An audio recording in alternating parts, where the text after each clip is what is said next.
So, this is finally happening. Attack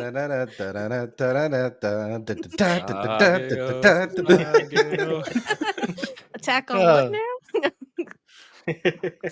Attack on Bill. That's really what it is. Yes. Attack on Pretty Bill. much. Many bullying. There's your episode title, Bill. Just Attack on Bill. Yeah. The collector of bullshit. Yeah, that's just my new tagline now. So, hi everybody, welcome to Gaming and Collecting. This has been a long time coming. I think we had hyped this up all the way back in season 2 or no 3. I don't remember when. It was a while. Yep. So I got bullied into watching Attack on Titan. Yes. As one should. Yep. And I thought it would be a perfect time to get the round table back together, minus Schnickerman. I'm not really sure if he's watched Attack on Titan or not, but I knew for this we needed to get the full gang back together. So we have once again fellow GNC co-host Matt from Geek Addicts. How you doing, Matt? Doing well. We got Slade. How you doing, Slade? I'm doing good. I'm excited to be here finally. Finally. And making his long-awaited return, we got Jared. How you doing, Jared? Doing good, man. Like Slade said, excited to be here and excited to talk about this. Finally. Yeah. Oh boy. But anyways, as I say in every episode, how you guys been otherwise? It's been a while. Yeah, it sure has been a while, huh, Bill? Yeah. Yeah. We certainly didn't record last night or anything. Yeah, no, it's been a minute. When was the last episode that I was on? I think I was on redrafting anime or doing our top 10 or something. I think it was top the 10, round table, yeah. Yeah, and the last time I was out here was what was it? It was just what have we been watching that year? Yeah, the year-end the year-end roundups that we've made a tradition, I guess, now on this channel. That was a great episode, by the way. It was great to listen. Thanks for watching, man. We got to have you on the next one and just make this the official anime group. Just the official anime panel here. Yeah. So who wins the Weeb Award? I won last year. Yeah. Is there a Weeb Award? Do you have a Weeb Award? We do need to make one at this point. You should 3D print something and have an actual Weeb Award that you send people.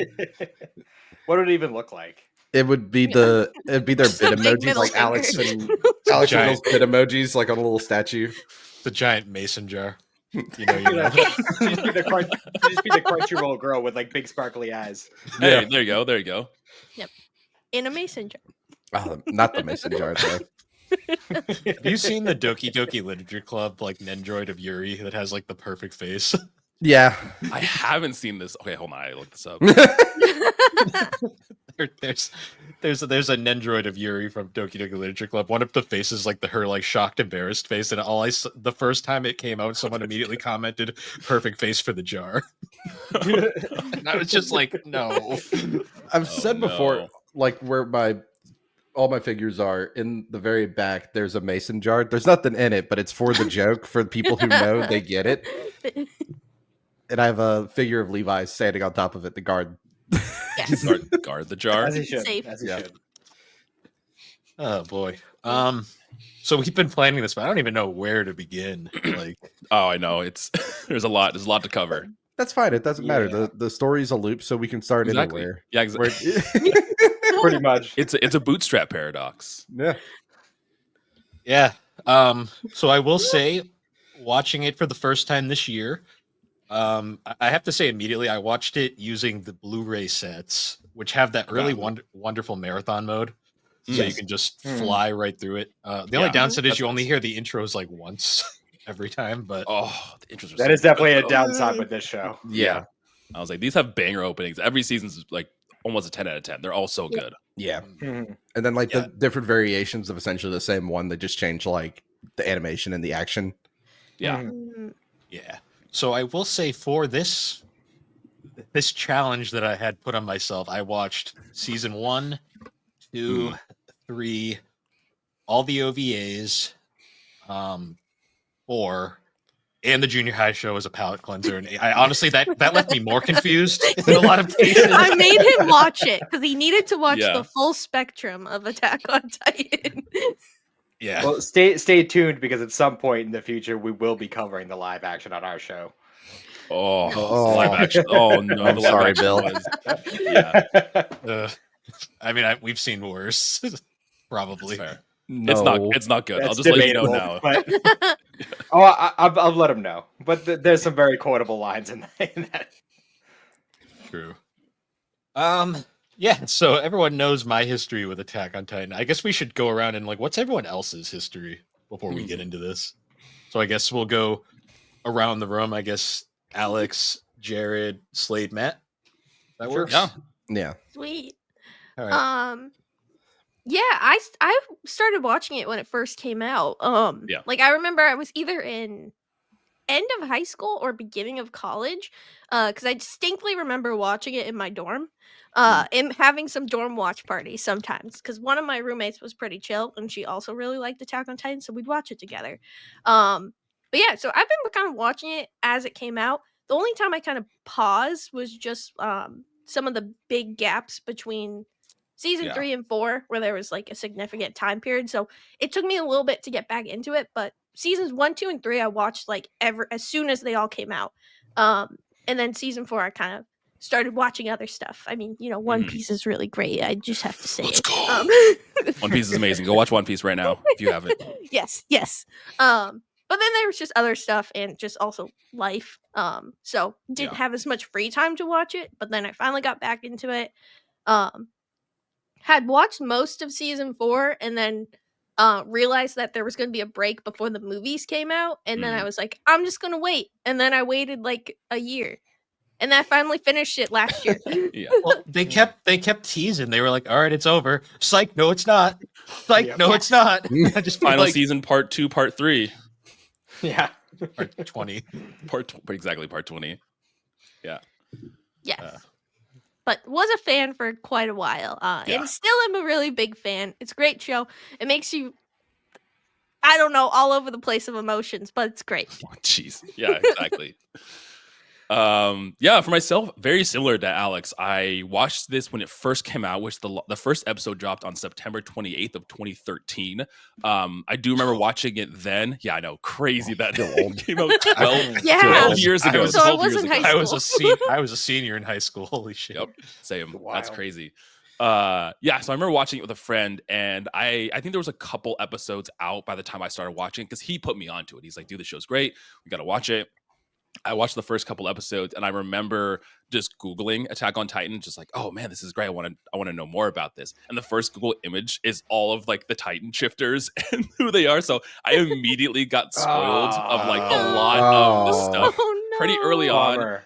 Yeah, I mean, I still enjoyed the show, right? And then I took a large gap, kind of like Alex. I think the second and third season ended up coming out, and then whenever like the bulk of it came to Netflix, I watched a lot of it. Then and then when it comes to the fourth season, I had got COVID, and when that season kind of dropped, or when that first part of that season ended, and I just binged through the whole first part of it. I hadn't watched season 4 yet, so I just binged all of season 4 while I was death and ill in bed.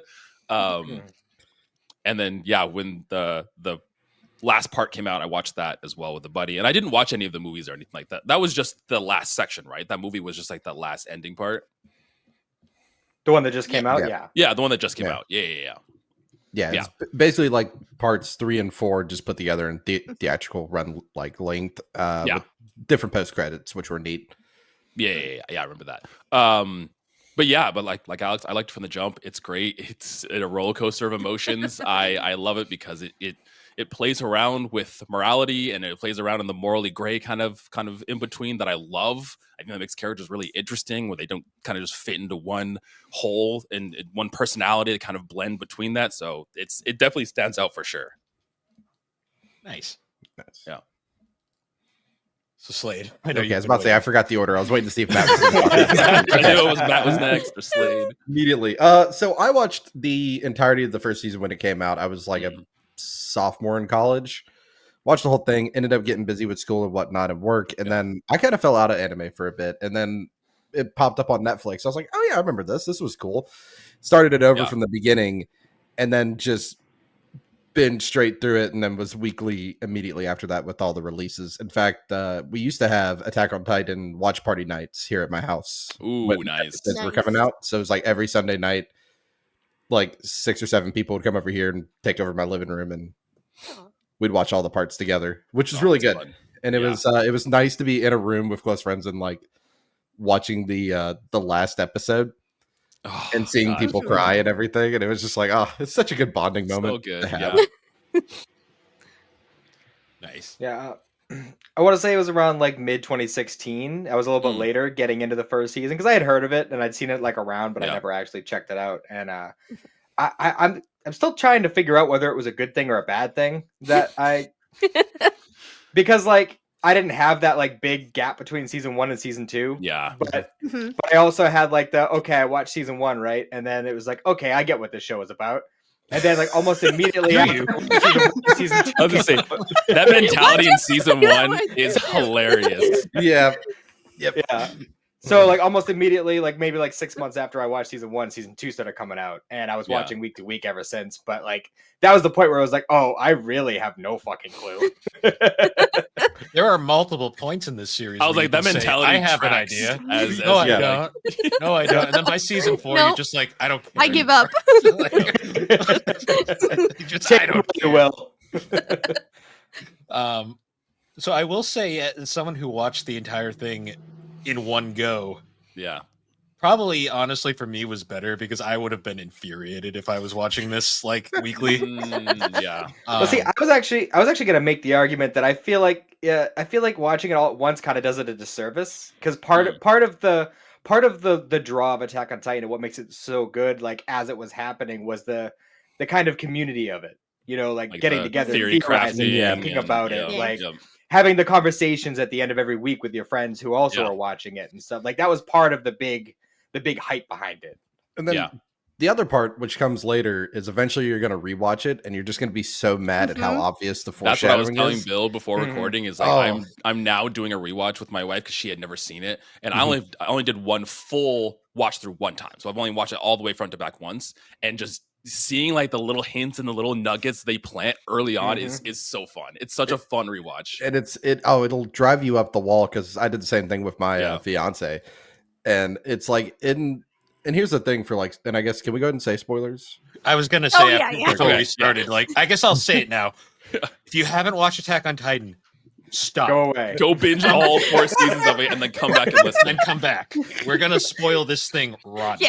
Yeah. So, because I'm gonna tell you right now, Bill, there's an important spoiler in like the first frame of the show. I know. You mentioned it earlier, and I went back and watched some of season 1, and I went, son of a bitch. It's not like that, but they show you the world map in the title card. I noticed that, and I was like, when you showed that thing with Aaron appearing in season 1, I was like, no. And then I went back to watch, and I was like, we were talking before the recording. That was one thing that I saw like a YouTube video or something. Someone said that, and I was like, no, surely not. Right? That's not a thing, right? And going back and watching the first season, like him showing up there is insane. It's so crazy. It's the same as in like the first 3 seasons. Whenever you see like the 2 birds flying by, that's it's just Zeke and Aaron hanging out. And it's so frustrating. Like, I was telling them before we started, but when I had finished season 3, because I like binged every season in a day, pretty much.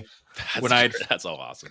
When I finished season 3, I remember posting it in our Discord, and I just remember Slade's comment, you finished the good ending. And my thought was, excuse me, sir? Gosh, I can't imagine just absorbing all of that information in a day. I think that was kind of the benefit of having the gaps, because like Matt was saying, the kind of theory crafting, I can kind of like sit with a lot of these things and think through it a little bit. If I had all that just dumped on me, I feel like I would spiral. So every episode is so jam-packed with information and just constant mystery. Like, you really need to have that time to sit and just kind of let it soak. Well, what was fun about watching it in marathon mode is when certain things would happen, it would throw you off guard. Like, there's this very specific moment in season 3 where I was watching marathon mode, and marathon mode usually skips the credits, and then all of a sudden it's like, why are the credits playing here? And then all of a sudden the screen starts glitching out, and I'm like, what the fuck is going on? Yeah, that happened. I was like, okay. And then it showed we get there in the next episode, and I'm like, oh, this is not what they hyped it up to be at all. That's crazy. Is that a specific mode where like does it just play through the episodes like back to back? Okay, cool. It cuts all the openings and outros and just kind of goes in one straight go. It gives you the first opening for like the first episode, and then it just plays the episode straight through with no credits. Gotcha. Well, what happened was like I was sitting there and I'm like, why are the credits playing? Like there's still a couple more episodes on this DVD or Blu-ray. And all of a sudden that started happening and I was like, okay. Help, I'm scared. No. It's just like, oh, hi Levi, what are you doing here? I like the idea Bill was like, do I have a nightlight after seeing this? What are we doing? When did I start playing Doki Doki Literature Club? What? Exactly. He'll just start talking to you. Hi Bill. It's been a minute.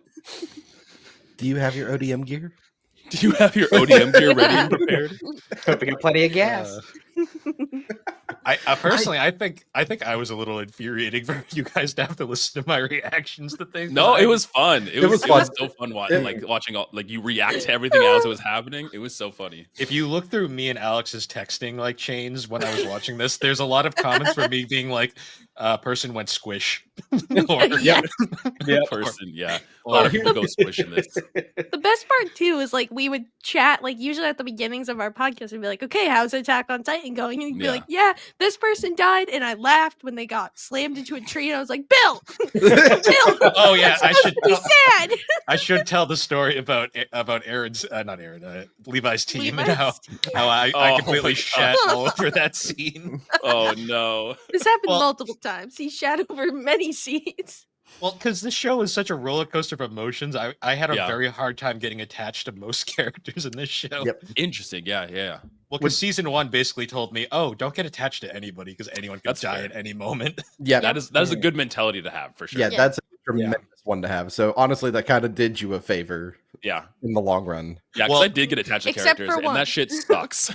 I will say, the one character I legitimately got endeared to, when she dies in season 4, it fucking broke me. Oh no! I was like, oh, of course, the one character I fucking liked, and they fucking the one comic relief character. The one character, like they could have killed fucking Krillin. Anybody, anyone, the other dude. Krillin. He looks like Krillin. He's bald. That's all of my thoughts. Connie. His name does have like a CK sound. So I mean, I just Krillin, saw him. I was like, Connie. oh, it's Krillin. I was expecting him to die because I was like, oh, he's the Krillin of this series. I see. Nope. Oh, man. Poor Connie. Yeah. Did it hit extra hard when she comes back as a ghost to like comfort them? Yeah. I was like, But going to that scene with Levi's team. Now to go. The whole reason that was funny, I found that more amusing than I probably should have, was the fact that like they're just like beating down on Eren the entire time, and then I'm like, they're all gonna die in like a brutal fashion because I can already see where this is going. Yeah. And the reason I thought that the one girl in the team was funny was just because like she gets like impacted into a tree. Yeah. And then I'm like, ooh, that's gotta hurt. And then it just cuts to her face and her head is just like jacked up, and I'm just like, I saw it and literally in my head I just went, eh. Oh, I mean, I kind of get it, right? It was the hard cut. Like they just kind of show her for a split second. I was like, "Ooh, she did." Like dead. And like, let's be real. The way she got slammed to that tree, she should have been pulp. Absolutely. The reason that made it even funnier was then when they're trying to escape with the bodies, and they're like, "We have to throw the bodies. It's too heavy." The one that he throws off is her. It just cuts to her rolling down the hill, and I'm just like, why is this a comedy for me? Why is this making me laugh? This is Bill's psychopath test. Yep. And he failed. So, Sure did. So, Bill, here's my question: what was the biggest plot surprise? Because there's a bunch of them that go through the show. That's a good one. There's a bunch that go through the show. Yeah. Or favorite? Like, what was the one you enjoyed the most too? Yeah, like plot twist or maybe surprise that you weren't ready for. So the first big surprise to me was. So I was spoiled to the fact that Eren becomes a Titan very early on because I bought all the Blu-rays before I watched the show. And of course, pretty much shows him as the Titan most of the time on all of that. So it's like the cover of volume of the final season of the first Blu-ray set is literally him, that iconic image of him over the wall. Yeah. And I'm like, okay, well, that's not a surprise. I didn't realize how early in the series that actually happened. Oh yeah, it happened immediately. Yeah. And I was like, oh, okay. I'm like, and then I was like sitting there going like, oh, I get the Kaiju number 8 comparisons now. Yeah. I was like, okay. So that was the first major one. Then the reveal that other people could do that. Because I remember texting Alex, I was like, wait, so is just everyone a Titan in this series? And I was just like, no comment. I was like, technically, yes. Yeah. I still think the biggest one for me though was so it then kind of started clicking me. I'm like, oh, so the Colossal Titan and the Armored Titan, those must be people too. And I'm sitting here thinking the whole time, who? The reveal that funny. I'm terrible at the names. Who's the Armored Titan again? Reiner. Reiner. I was like, okay, that makes sense. When I saw Bertol was the Colossal Titan, my literal reaction was, this guy? Really? Yeah. Well, that's what's fun about him too, because he's very like, I mean, he's kind of tall, but he's kind of like gangly a little bit. He's not like he's not too big, but him being like the largest Titan essentially is kind of a cool twist. Yeah. I just forgot about him. I was like, because he was so like forgettable in the background, and then he appears. I'm like him? Really? This guy? That reveal is one of my favorites in the whole show too, because it's so casual. It's so like if you weren't fully paying attention, you might have missed it. Yeah. Well, even the characters in the show do. Yeah. Awesome. The characters in the show also miss it. He's just like, what? Reiner just like casually brings up as they're walking across the wall. And Mikasa has a double take. Excuse me, what? Well, like, because I did notice, like, on rewatch, like, you'd see Reiner and Bertol talking in the background constantly, and I'd be like, yes. Yep. Just be pointing, like, I'd be like, right there. Yeah. Yep. I feel like that happens a lot though, like when things are revealed and you're just like, oh, why didn't I think about that? Because like Annie, when she was revealed as the it all makes sense, but like at the time you're like, oh wait, what? My favorite text to Alex was when it finally clicked with me, and I just texted Alex. I'm like, is this blonde bitch the female Titan? Is this blonde girl the blonde Titan that looks like Annie? Is it? Is that her? And when it feel like I should have realized this. It's so obvious when you do figure it out, but like you don't connect the dots. Yeah. There was that one. What was the other big reveal that like I was like, what? Oh yeah. The biggest moment where I felt like the biggest asshole was when Marco died the first time. I did not give a shit in the slightest. I was like, whatever. Oh no! And then once I found out how he died, I was like, I feel like shit. Well, I feel like that's not as like non-valid because like I feel like you end up feeling a lot more bad when you see like how it went down. Because like in the beginning, like everyone was kind of dying left and right, so you're just like, oh, another person's fucking dead, great. But like once you actually saw, you're like, oh, well, that's fucked. Damn. Yeah. Well, in a lot of ways, I feel like Marco was a character who was specifically there for other characters to develop. More representative than anything. Without Marco, we don't get Jean's character arc. We don't get Reiner's psychic break. Yeah, he was a character that was put in there to build off of other characters, to have character progression happen, like you said, with Reiner, and kind of how his insanity started at that point and how he kind of slowly was questioning, like, what am I doing? Like, these people are now like my friends and I'm kind of going against them and they're not these crazy people that I was told they were for so long and everything. So yeah, Marco makes sense when you first saw Marco that you're like, I don't care about this guy, but it's cool that he has such an impact on other characters like his death does. Well, my I have like a weird correlation between Marco and Maze Hughes from Fullmetal Alchemist. Like they kind of have a similar effect on the story. Yeah. Well, I was gonna say like the reason, like the Marco thing to me, the reason why I was so just uncaring at the time was they had made that whole big deal about they first finally all get their like gear and they're like in the corpse and they have this whole big thing about like, this is our team, we're so cool, and then they all fucking die immediately, and I'm like, back to back, including Aaron, which I was like, I was like, okay. So who's the main character again? And I was like, all right. So just that was when it kind of triggered with me. I was like, okay, no, don't get attached to anybody in this series. Nope, you can't do it. You can't do it. What's funny is when you mentioned that, it actually reminded me that the first episode I saw was actually the world the girl saw. The episode where you get Mikasa's backstory. I think I was watching it on like a stream. It was like an Adult Swim stream or something. It just happened to be on. And that was the first episode I saw, and I was really confused. Yeah, I mean, jumping in at that point, that feels like you'd be like, what is happening in this show? Yes. Yeah. And like the worst part about you seeing that first is that's when they associate her with the praying mantis, like right there and then. Oh, yeah. Mm-hmm. Yep. And it's like, fuck you, Attack on Titan. I don't want to. You gave me all So- the answers, and just I too dumb. To Oh, put I it was too together. dumb to see it. Yeah. No. So for a little levity, what was everybody's favorite? Like out of all like the generic Titans, like they all had those very specific goofy designs. Which one was your favorite?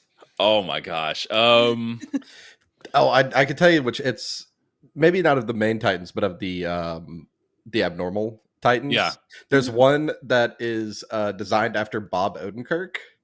Yeah, And once you see that, you just can't really unsee it, and it makes me just giggle. I love the one that like he's got like his hands like this and he's just running around like this all the time. Oh, yeah, his arms like his arms in. Yeah.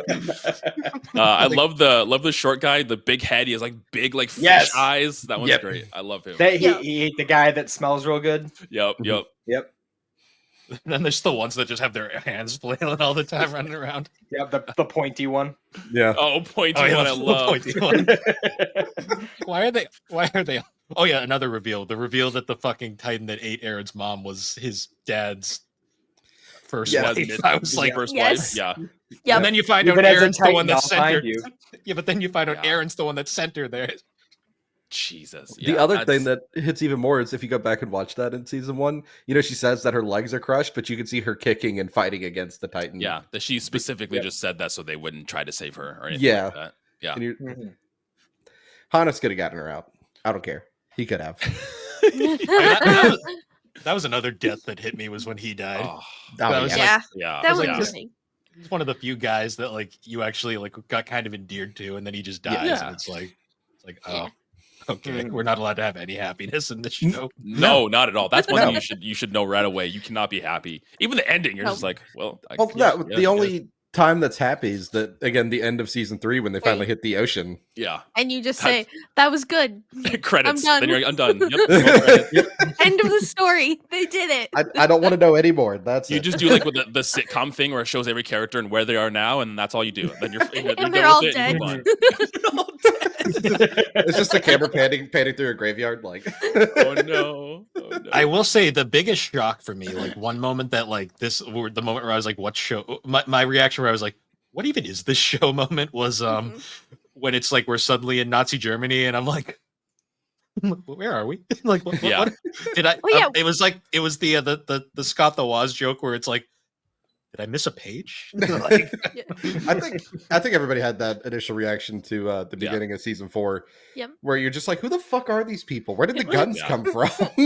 then you right? see Yeah. old Reiner, and you're like, "Oh, Yeah. I'm scared." Time skip. Time skip, Zeppelins baby. and shit. Yeah. I think That's the cool. biggest shock to me was when you see Aaron in the time skip for the first time. I didn't realize that was Aaron at first. Yeah. Mhm. Me I think either. a lot of people didn't realize it. No. Majority of people, I think, kind of missed it. Yeah, because he looks very different. He's missing a leg or an arm. Yeah, like, A leg Big. and an Yeah. eye. Yeah, And an that's eye. right. and his eye color has changed again as well, which is key. Oh, for the story. I did not catch that. That's crazy. Yeah, Aaron's eye color constantly changes through the entire show. Well, I'm sure having the coordinate probably has something to do with that because I mean Uri has like the weird eye thing going on, Well- and so did what's her name, Frida. Mm. Well, so Yes. the way it's like, I tend to agree with this that I've seen is that everybody says it's a story about how was it? It's a story actually about Mikasa, and it's being retold by Armin. And as Armin's getting older, he's forgetting what Aaron looked like in his eye color, and that's Yeah. why there's the constant change. Interesting. That's kind of Mm. cool. Mm. Yeah. Hmm. Well, no, it's a story about Aaron told from Mikasa's perspective, retold by Yeah. Armin, Mm. since he outlives. Gotcha. Yeah. Interesting. And it's just as he's forgetting like little details about it that comes The- in the that's Yep. kind of cool. Hopefully that was the intention. They just didn't like forget to color his eyes. Like what was it? What was he in season 1 again? Was it brown? I don't remember. They go from like green to like this really it's still pretty, but it's like this gray color at like Yeah. the final scene. It also could like be reflective on his personality, where he starts off very bright-eyed and very Mm. hopeful, and as he goes through the show, you see that light slowly dwindle from him until the very Yeah. end, where it's just the state that he's in at the end of that show. That was a shocking revelation, though, when like I realized that like you think the entire world is this like hellhole, but then you find out no, it's just this one island. Yeah. Mhm. And I was just like, oh, I don't know how to feel about that. You know, it's realistically it's just the world map, like our actual world map, like flipped upside down, and the island is supposed to be Madagascar. And some weebs over on Google have marked like the woods and where Walmaria and Rose are supposed to be. Yeah. That's great. Well, wasn't it? And this is completely. This may be false as well. I don't know if this is true, but there was like a story of something similar happening with Madagascar, where like people or slaves being sent to that island or sent over there for kind of a specific reason, almost kind of mimicking the events of Attack on Titan, sort of. But Yeah, at some point in may not be history, I true. think that's right. Yeah. Yeah, there's definitely the author was definitely trying to say a lot of things with this show, from what I noticed right away. Yeah. Hiccup. Yeah. Well, I mean, just Borderline, like I said in the beginning, just the changing up the watcher's idea of who an antagonist and protagonist can be, that morally gray. And I think that's how like life is, right? I feel like we all have that kind of in between. If we're put in very specific situations, what would we do? What lengths would we go to like protect the people that we care about? And I feel like some anime try to do that, but it still feels very like shonen and protagonisty. It's all very happy and it's all very positive. But in this show, it's just like, no, like this is real. Like shit is real, and Eren can do some messed up stuff to go to the lengths of protecting people he cares about too, which I think is interesting. It's really cool. I prefer the morally gray like characters. Oh, it's way more interesting. Because like at the beginning, you're really rooting for like, you know, the people on the island and everything. Yeah. And season 4 comes around, you're like, should I? Well, No, I don't know. I'm pretty sure by season 2, I was like, I side with the Titans. No, you were season 1. You were like, I'm on Team Titan. Like the whole time Titan, he baby. was on the team. Well, because Restart this bitch. We're done. Because other than like Eren and like Mikasa and Armin, most of the people in the walls sucked. I was like, these Well, then you just find People out are like terrible. everyone sucks. That's like, that's the moral, is like everyone sucks. Everyone's terrible. Very true to life. Yep. Yes. Yeah.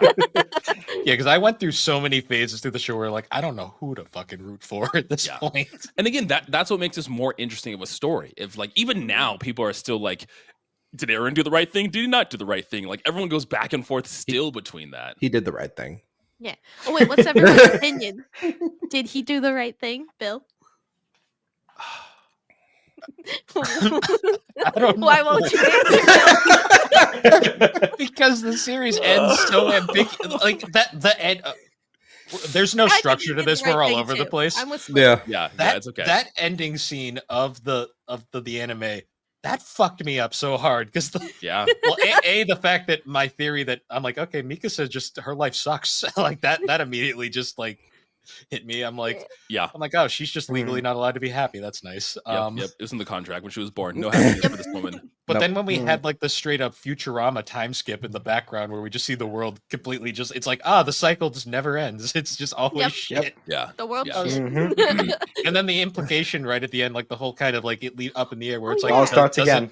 Does it start again? Like, Yes, what are your yes. thoughts it on does. that, everyone? It does start again because when they're fighting on Eren's back when he's in the like doing the rumbling and everything and he's in the full Attack Titan form, you can see that boy and the dog Titan on his back. Oh, interesting. I did not know that. Oh. Yeah. I mean that was my interpret. Like at the end, I was like, oh, it's just gonna repeat, and we're gonna have Attack on Titan 2. Yeah, well, no, Electric Boogaloo. No, I had that exact mentality of this is just like a vicious cycle, like, and it never does end and never will end, and you start getting that as you're going through the show, through all the seasons and everything like that. That this is just a cycle that repeats over and over again. And like I said, and the very ending that just implies that, like, yep, this doesn't stop; it just keeps going. Nope. And then even Eren says it while he's talking to Armin while they're just like walking and exploring the world, where he's like, every time I've gone through this, it ends up the same, which also implies that it's a perpetual loop forever. Yeah. I mean, Eren having the ability to not only essentially see the past, but see the future as well. He knows that, like, this is something that just continues to happen. Like, this is just a cycle that will perpetuate forever. Yeah. I will say the one, so out of all the OVAs, like I thought the OVAs were pretty interesting. Mm-hmm. The one that fucked me up the most was the one, like the Mikasa one, where it's like, it's so she has this alternate reality where things go perfectly, like everything goes much better. And I'm like, and she still ends up fucking miserable. I was like, God fucking damn it. Even in her happy ending, she can't be happy. No. No. I like, this poor girl. The only like fun and like happy episode is an OVA, and it's the cooking contest. Yep. Oh, yeah. Yeah, and it's like the one slice of life episode, and it's really off-putting kind of for Attack on Titan, but it's also a bit fun to see as well. Well, that's what kind of made this show different from a lot of shows that I've watched. It's like there's this like just action or exposition all the way through. There's like no downtime really that these characters really ever get, which is another like sense. Like I feel like if I watch this all at once, if like these characters just would never get a break, because I got a break in between not watching it. I was like, oh yeah, they took a year off too. They took like 2 years off as well. Or if you do it back to back, you're like, man, these guys just like they don't catch a break. It is just back to back. And even when it is like an exposition heavy episode, Bill, because the way you watched it, you didn't get to experience this. There's an episode in season 4, part 2, where it's like everybody, it's the Marlians and like the I'm lost for words. It's like Hanji, Levi, and all them. They're having like a conversation in the woods, and they're trying to sort this out. And the episode skips the intro, and then suddenly the credits roll, and they're still like exposing the plan. Yeah. And I remember being in the house here watching it, and we're all like, "What? That was it?" Yeah, I think marathon mode actually took that into account, because I remember I being like, "What?" Oh, interesting. Yeah.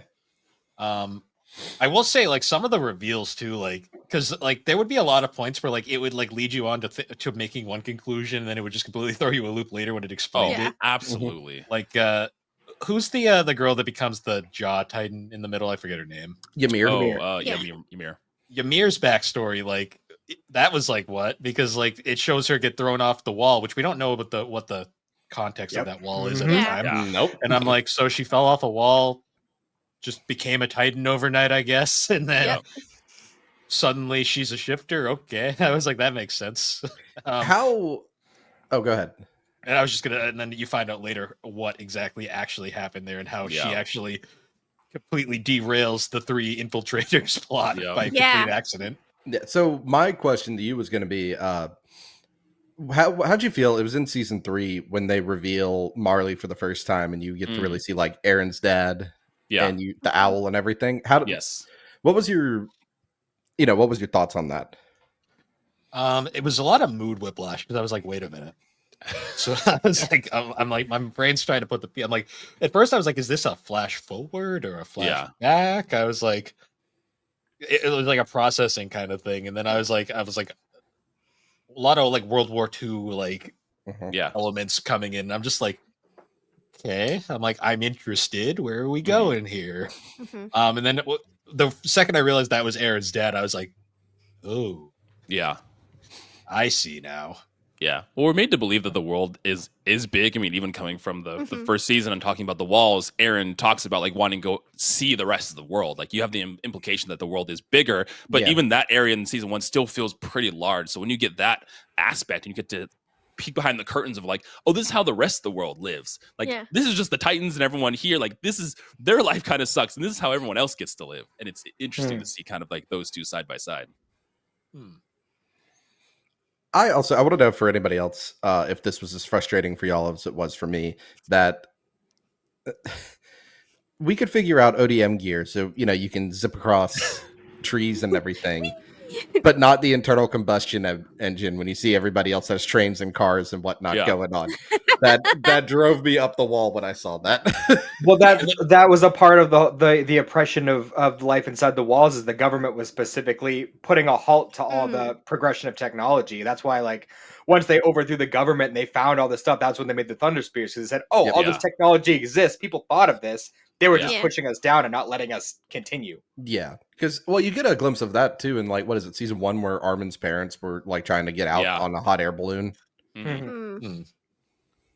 Well, actually, that was another like big reveal too. Like I always remember, like middle of season 2, I want to say, the reveal of the talking the Beast Titan. Oh, and I was just like, I was like, I texted Alex, I'm like, Titans can talk? Question mark. And she was like, oh, you found him. Oh yes. And then the reveal once Zeke first makes his appearance, and my brain was like already kind of putting process together. I was thinking like, was that Aaron's dad? And I was like, no, he wasn't blonde. But then it hits me later. I'm like, oh, that's why they look similar. Yeah. That was gonna be my question. Was did you also think it was Aaron's dad? Because I think the whole internet. I think everybody did. I also thought that too. I didn't That there was realize so much. Oh, go on. I didn't realize Aaron ate his dad for the longest time because I was Yeah, like, once you where? figure out how like the Titan stuff works, you're like, oh, he straight up ate his dad. That's crazy. Yeah, And they practically told us that too. Like when yeah. when Aaron and Ymir got taken by Reiner and Bertolt, and they're having that conversation as Aaron's passing out. Like they basically explain it right then and there, but without explaining it. yeah. Right. So like you easily could have picked it up from there, but it's one of those things where like there's always so much going on that there's so many things that you just don't catch. And it's wild that they can do such subtle storytelling too. Yeah. Like and play this out. Like this must have been a crazy corkboard of like string attached like theories when they were like Yeah. planning Charlie out this Day with narrative. Yeah, exactly. Yeah. They Pepe must have like, Sylvia. worked. It's Pepe. They must have worked backwards or something because like the little dots that you can put in that are all over the place, right? It'd be different if it was just like a couple things in season 1, but throughout the entirety of the show, if you watch it back, there's subtle hints to every event that's happening going forward, which is crazy. I wonder if like the crew like animating it and like putting the anime together almost had whiplash to for like them, too. sign like NDAs or something because they must have known like Oh, for sure. especially putting in those little pieces of like Eren being in the background. Like Yeah. they must have known like that was him. So I wonder if they were kind of told the story ahead of time to help them put it into the actual anime, but make it very subtle. Like that's what I wonder almost. Cause like I feel like you might miss that. Sure. I had this image in my head of Isayama just walking around Mappa and Wit just with, like with a whip in his hand, like you gotta put that there, put that there. You can't forget the birds. Don't forget the birds. Don't forget the birds. that is an interesting thought too. Of just like, are they explained like context a little bit for these things when they're drawing or animating scenes? Because like, does it help them with the prevalence of the scene? Like, oh, here's the context for it and everything too. Yeah. Well, especially like because sometimes shows have to take liberties when it comes to animating them to translate it into animation. Sure. So I'm sure like some of the things like maybe like the birds might have been cut out because maybe they didn't think that was such a impactful scene, but it was. But at the time they animated it, maybe it wasn't. The animators are also going through this like roller coaster of emotions. No, they're like, what is happening as they're like animating it themselves. But I just have this like strange thought of like they're animating season 1 episodes and they're like, this guy looks a lot like Aaron, and then you just see the guy in the back being like, in the background. He's like, he knows too much. Take him out. I was posting a photo, but there is stuff they omitted. Like this is in the manga, right? Ooh. And yeah, this is in the manga. If you look at the red circle, there's 2 figures back there in the background, and in the animation, they're not there. They're missed. Okay. Oh, Yeah, that's interesting. yeah. There's 2 figures on the street. So that's when the whip came out. After that Computer scene, enhanced. They're like, you fucked up. Nope. So was anyone that here was important. was anyone here reading the manga around the same time it was coming out, or Yes. No, I was not. But I started reading it at the end of season 3 because I was just like, I have to know. I can't. Yeah. Okay. I did the same, but my wife would have divorced me if I read ahead, so I stopped when the anime stopped. I've never read the manga. Yeah, I read it consistently. It was actually one of the first mangas I really read, but I read it online legally. Of course. That's I read it, and I read it basically all the way up until the final chapter, and then I was like, oh, I don't know if I want to know what the ending is because at that point I was like, I kind of wanted to see it happen, so I never read the last chapter. I just never read it, so I should really go back and read it at some point. But yeah, I still can't believe Shonen Jump famously passed on Attack on Titan. Yeah. Crazy. I mean, hindsight, obviously, you're like, that's a fucking ridiculous like pass. Like, what a miss. But I mean, how would they know? I couldn't picture the pitch for this, right? And you know, you're like pitching it to the board, and they're like, "So it's about humans versus Titans," and I was like, "Yeah, kind of, yeah, sure." Just wait. Can you elaborate? No, no, I can't. But it's like when Robert Kirkman pitched The Walking Dead, and he told them that there was aliens at one point, and then after he gets like 12 issues, and he's like, "There's no aliens." I was gonna say, I actually, one of my volumes of Attack on Titan is signed by the English voice actor for Captain Erwin. Oh, nice. And Patrick Sates. Yeah, he didn't like the page I got him to sign though, because it's the last time you see Captain Erwin. and it's him in ghost form. Yeah. Oh. Yeah. Well, that's the I was thing mistaken, too. it Is wasn't him. yeah, as I watch most of my anime subbed, but this is one of them that has like a very good dub. Like the dub Yeah. in this, Yeah. and there's some Oh, yeah. scenes too, like that scene with Armin or Erwin and everything, where they're charging the Titans and the rocks are being thrown Yeah. at them. Like that is Mhm. such like that speech that he does. The dub is so good. Like the dub is The- great in this. Especially when he gets like picked up and his arms Yeah. getting bitten off, and he's just yelling, "I said advance, god damn it!" Yeah. That was the scene where I was like, It's like- this is the fucking, I would ride into Yeah. hell with this. Yeah. Yes. You're like, where's my horse? I'll go right Yeah. now. I'll fight For you. real. One of my favorite Captain, I think it's for everybody, that for Captain Airman, is him standing on the wall and just side-eye the fuck out of the Armor Titan. Armored Titan just not even try phased me, a little try bit. me. What you I gonna don't do, care. bitch? Do it. Yeah. I got one Yeah. arm and one sword. I will take you down. Yeah, the dub is fantastic. The dub is also This- like everyone in the dub does such a good job. Yeah. It was the role that made Bryce Papenbrook's career. Yep. Pretty much. Yeah. Even though Yeah. he had a very long, prolific career before this game, that a lot of this movie that a lot of people forget. Bill, here's another one for you. When they in like season 3 when you started, I still argue Red Swan's like the best intro. Mm. Might be. I think it's the prettiest, just like the way it sets up everything. But Uh-huh. you get into it, and you meet the man who raised Levi Yes. for the first time, Yes. and it's a shootout going on.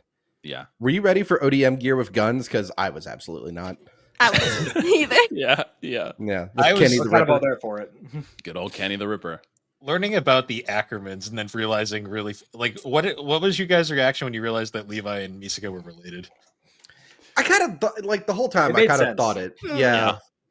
Because technically everybody's supposed to be European or whatever. Because I know it's Right. anime, so pretty much everybody kind of looks identical, minus haircuts. Sure. But those two are given very prolific Yes. Asian Yeah. features.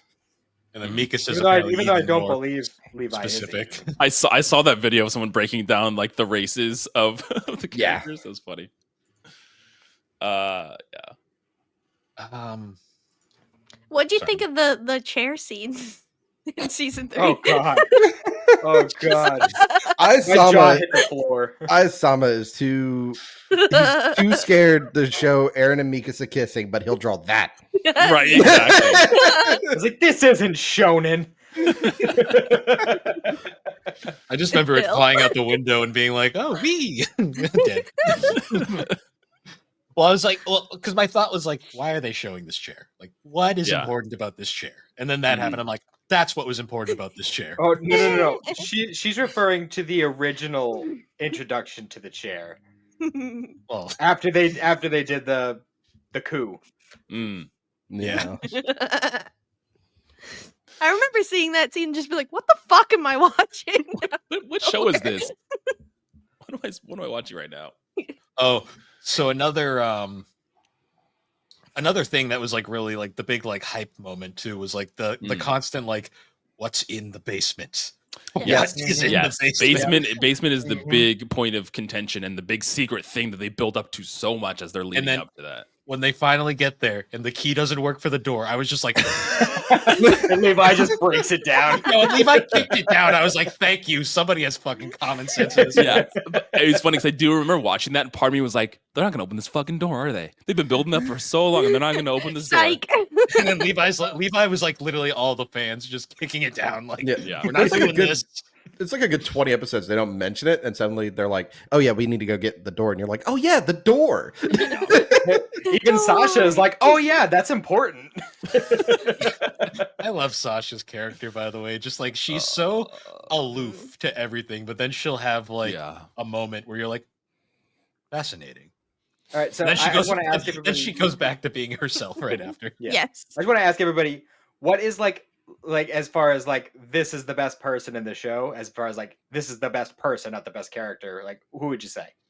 Oh, like Mr. like Browse. morally, the best person morally. Yes. Sasha's dad. Yeah, Oh yeah, that's a Yeah. good shout for Yeah. sure. I was like, this man is too good for this show. Like, yeah. he should be somewhere else. Like, Someone I, protect him, please. like, He was I in was the like, forest for too long. I was like, why is this like wholesome dad just here? And like, well, I think Sasha too in general. I think she's the character that kind of grounds everybody. She's very, like you said, very like aloof a lot of the time. Even though these terrible things are happening, you can always like come back to Sasha. She's doing something silly or not. I wouldn't say comedic relief because not necessarily, but almost because like a little bit of light in like the show. She's a flawed character though too. Like therapy. Yes, her opening therapy. Her debut scene is the famous like she's eating during formation. Yep. And famously she's like, here, you can have half, and she very clearly gives him the smaller half. And I'm just like, oh, I see. Are you asking me why people eat potatoes, sir? Hey, but I love how knowing, they're constantly. Oh god. I was saying, knowing her character, her sharing anything though, that's big. Yeah. That was big for her. And I love that they recreate that scene in the junior high show. Yeah, right. I'm gonna go out there because I think it's their redemption. It's two characters. It's Keith Shadas and Thea Magath.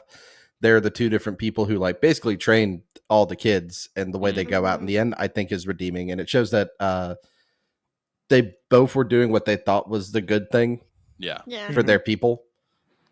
Yeah, I don't want to say because nobody in here is perfect or good, but they can do good aspects, and I think for those two. Yeah. That scene where they go down in the ship, I was like, yeah, exactly.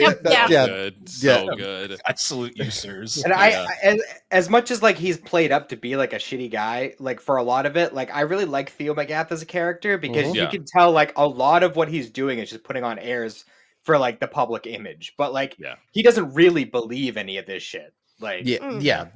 So I, if he was truly good, he would have just acted like it. But the fact that he still participates in the beratement and the beatings and tossing them as cannon fodder, of course, Also, like, who was I'm terrible with the names. Who's the drill instructor early on?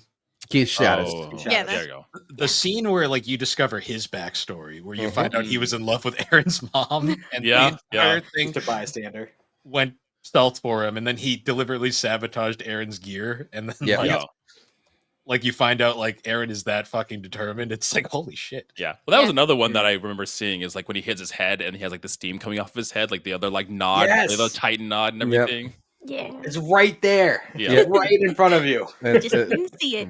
Right no, there. that's just an anime. It's just a goofy anime thing. I just wrote it off. Yep. Yeah. There's so many times where you just like write the stuff off where you're just like, it's whatever. Here's another one for you, Bill. The Underground. I feel like we don't get to see enough of it, but were you surprised about the lifestyle down there, or did it make sense to go underground to hide from the Titans? It made sense because I got a lot of City of Ember vibes from that, like right away. Like it made a lot of sense. Like I understood like Levi's like because that's where Levi came from, right? Yeah, yeah. Because that OVA also was another case of I remember watching it and being like, Levi's got these two friendly characters that you don't see in the show proper. I wonder what's going to happen here. And then I didn't expect it to be that fucking dark, where it's like they're just straight up they're just destroyed. Like it's not even a pleasant death. It's just like, oh shit. Yeah. You don't even see it either. You just happens to come across their bodies. Yeah, and I was like, there's a reason why this guy is a cold motherfucker. Well, it also shows how cold Captain Ervin is when basically he dragged Levi kicking and screaming. Like, I will say, like, one thing I wish was a bit more fleshed out is that brief period in between seasons 3 and 4, like where all the development of like technology's happening. We don't see a ton of that, and I wish we got a little bit more. I could get that because I'd also like to just see more about like the old world, like underground, for sure, stuff. I have been reading Attack on Titan Before the Fall. It's like a offshoot manga that's a prequel. Oh, interesting. It's not animated or anything, but I've got like the first 5 volumes. I'm on the second one at the moment. It's been interesting to read about like royalty and whatnot. And interesting.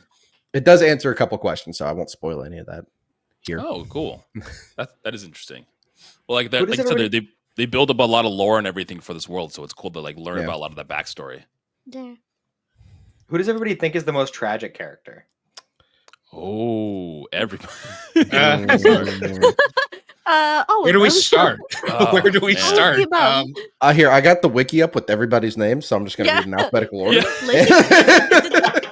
No one's safe.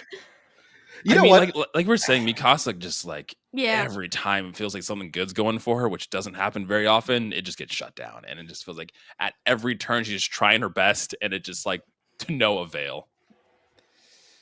I know a lot of people probably want to say Sasha as well, just because of the way she gets taken out at the very end. Yeah. I mean, everybody. Like, I'm scrolling through the list of characters, and I can think of good reasons why every single tragic. one of them. Yeah. I really don't think anyone has a good time in the show. Like, I don't know if he's necessarily the top, but I feel like there's a big argument to be made for Krisha. Yeah. Okay. Because he went through some shit. Yeah. And I'm gonna hate myself for saying this, but there is a good argument for Gabby. Yeah, because she's fully invested in like the brainwashing and everything. Yeah, like she's being manipulated by the culture that she's living in. Mm-hmm. That's why everyone hates her. So well, yeah, she's still considered the least popular character in the series. Yes. Yeah. But I don't know about everybody else, but I came around to her towards the end because it's really not her fault. Yeah. I think it's her fault. She pulled the trigger. No, it's like Alex was saying. It's like with all of them, this brainwashing to believe like a certain thing for these people that you've never met. But then, like as you said, you kind of come around to her because as they kind of commingle, as they're both working together for one common cause, you can kind of see those lines blurred a little bit. And like, oh, these people aren't as bad as I was being told for so long. But it is tragic because, like you said, you're being brainwashed to believe a specific thing for so long. And but I mean, Slade, you're right. She did pull the trigger. I was gonna say, she also it was responsible for like the whole Aaron fucking like. That's true. The end of like the basically the beginning of the Rumble where Aaron's about to get to. Talk about twists that got me. That was a big one too, because that one's more memorable because it happened sooner. I remember it sooner, and I was just like, oh shit, he's dead. Like it's done. When I just saw his head flying off as he's like about to get to Zeke, and all of a sudden that happened. I was just like, okay. I'm pretty sure it was pretty mind blowing for him as well. Yeah. Oh yeah. But when you think about it with all the baseball symbolism, and then Zeke catches him. Yep. So good. He was practicing. He'd been practicing for years to catch that head. I was gonna say one of the scenes like that was like an absolute like oh shit moment for me was so after Aaron escapes from confinement and he's kind of like missing for a while, like there's the scene with Armin and Mikasa, they're just chatting there. When he just shows the fuck up, I was like that actually jump scared me. I was like, what? Whoa, like how long have you been here, Where sir? did you come from? Once again with the casual reveal.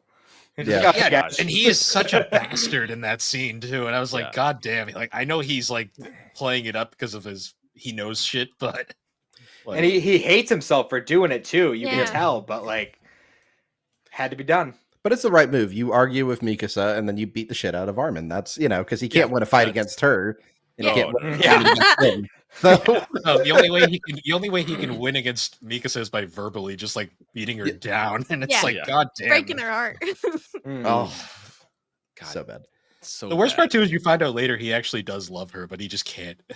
So dumb when he's talking to like Armin and everything, and it's just like, oh come on, man. Yep. It's not like she was subtle. She was very obvious. I really want Isayama to just write like multiple volumes. I just want to know the conversations he's had with everybody else. Yep, I would love that. Yeah, that was him going. What did he say to Annie? Like that's what I want to know. Like what the hell? I will say that was one of the most. That was one of the most satisfying moments when Armin just fucking like slaps the fuck out of Aaron. I was like, thank you, finally, somebody. So did anybody else here think that Historia's kid was Aaron's? Wasn't that a fan theory for a while? Yeah, that was a fan theory for a long time. Because I was really like all the way to the end. I was so convinced that was Aaron's kid, especially because they like started forming a bond like towards the mid-season 3 point. So it was like they were really kind of like setting it up for that, and then it didn't go anywhere. No, but you did make me think of something because they showed the Attack Titans final form in season 3 when Historia puts explosion. No, when when Historia puts the necklace on Aaron. Yeah, when Aaron kisses the necklace. Yeah, because it is the Attack Titans like final form. Like they showed it to you then. Like when she's holding it, you can kind of see the same like arch that is when they show the shot of the final form of the Attack Titan. It's wild. God, the show is good. Yeah. I was gonna say though, I did think that final fight with the true final form of Aaron, like that was very anticlimactic. I was like, okay, I guess. You don't like long I hair, thought it was skelly boy? sick. Yeah. Well, All no, the it was old just like he gets into that giant colossal form, and like Armin just like walks up to him and then just throws Mikas in, and she just cuts the thing. I'm like, oh, Okay, yeah, Yeah. that's fair. That's fair. I was like, Well, that Aaron was was- very anticlimactic. I But mean, Aaron was granted, really just a conduit. Like they were really fighting Yeah. Ymir. Yeah. Yeah. true. Sure. And it's so True. funny that over all of this, you know, he just wants to be free, but he is the slave to freedom Yeah. the entire time. Yeah. Did any of you guys get a chuckle when Zeke popped out of the skeleton and was like, "Yo, Levi, I'm over here, buddy," and then just immediately gets killed? And I was like, "Yep, saw that coming." Oh, it was so Yeah. it was funny and then so satisfying for Levi Yeah. to just like beat the shit out of him. It was so, Kept it was his great. promise. Give me Yep. 1 second. I'll be right back. You're No good. worries. Yeah. I was gonna say though, like one of the moments that like drove me up a wall, just because this was like Levi's biggest blunder in the entire series, is when he puts the rocket sphere in Zeke, and he's like, "Yeah, he has a spear in there. It's like that'll blow you up if you move." And I'm just like, "This guy's unstable, Levi. He's gonna move." Yeah. Yeah. Like, Yeah. I'm like, "What are you doing?" And then he blows up, and I'm like, "You moron! Like this, Yeah. you Yeah. deserve this." Like, Did you think he died there? Yeah. maybe I was I didn't worried. think- I Yeah. was worried, but this he would have had to have a much more like ceremonial end. Sure. Like, there's no way. That those are my thoughts too, where I was like, not like this. They're not taking our boy out like this, Yeah. right? Like, Armin he's- though, Armin, I was convinced that boy was dead. Yeah. Me too. Yeah. Oh, for sure. Well, they had like a whole big like he had his speech and everything, and he's like, "I'm gonna sacrifice myself for you guys," and I was like, "Oh yeah, he's charred. Like he's done." Yep. Oh, Crispy boy. another comment. Me and Alex text chain and me being like, "Oh, I think Armin died," and I just went, "Armin's crispy now." I'm just like, Well, even Right. like when they're deciding on who to give the powers to, essentially, I assumed it would have been like Erwin. I like that makes in my mind at that moment that made the most sense. and then the corpse so- coughs, and Yeah. you go, "Oh no!" Yep. Oh, It's like the most. It's just like a little. I'm like, he's "Oh like, no!" I'm still here. That's worse, Really man. makes That's you wonder though, like what form would this series have taken if they had Yeah. used it on Irvin? Like, Yeah. how would things be different? I don't know, to be honest. Like I Yeah. always think because like Armin was like famously the tactician, and he would like really Sure. was ahead on everything. Well, so was Ervin. yeah. Irvin was, but they had very different ideologies, and that's why I'm Exactly. always wondering. I think Armin probably because he's younger, I'm not sure, but he's obviously more open to a lot of this too. So maybe he would Yeah. have like when presented the idea and the plans and everything would have been more open to a lot of different possibilities. Where Irvin, very one track mind, very us against Titans. Where if it was like the decision again to go after Aaron or not or save him or anything like that, Armin's a little more level headed with that. Yeah. But at the same time, like once Ervin as a symbol was gone, who was the Yeah. one who stepped up and took the dedicate your heart? Fucking Flock. Ugh. Speaking of characters that I fucking couldn't stand, like, That's why, That's why, Yeah, like, a lot of true. people say, "Oh, Gabby's the worst." No, Flock is the worst character. That's Flock is fair. the biggest Yeah. piece of shit. so I'll put it this But you kind of have to respect his like dedication. Yeah. Like, he The- died for what he believed in. So like, I respect that part of it. But like, no, he is just a total piece of shit. All the Oh way no, yeah, that guy sucks. the way I'll say it is like Gabby is the most irritating character. Flock is the most dislikable though. Like everything Yeah. about that guy, I was just like, ugh. Like especially Yeah. because he shows up wicked late in the series, Yep. and then he's just here now, and Yep. he Yeah. immediately He's a is big like, presence. Yeah. yeah, and he's immediately just like being this big, like like everything about him. You're like, I just don't like this guy. Like, where is Yeah. this going? And like pretty much overnight, he goes from like the biggest like wuss in the show to I'm just a Nazi general now. Yeah. Oh, absolutely. Yeah. I will say though that entire scene, the scene where they're trying to choose who to give the Titan formula to. The thing about that scene that makes it unintentionally funny is the fact that Bertol's just chilling there fucking as a corpse Yep. the entire. Yeah. Yeah. Just like I'm like this is wonderful. He's And just, Armin's just Titan chilling there. form. Armin's weird baby Titan form. Oh yeah. Like, it starts Coconut coming towards head. him. Yeah. He's like, starts going towards him. I will admit though, that scene was super satisfying because I was like, Yeah. yes, get rid of this guy who didn't know. Yeah. This is for Marco, asshole. Yeah, this is for Marco. Yeah. This is for Marco. Revenge. Yeah.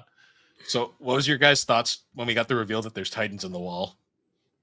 Ooh, that was a big one. That was such a fun reveal because again, Yeah.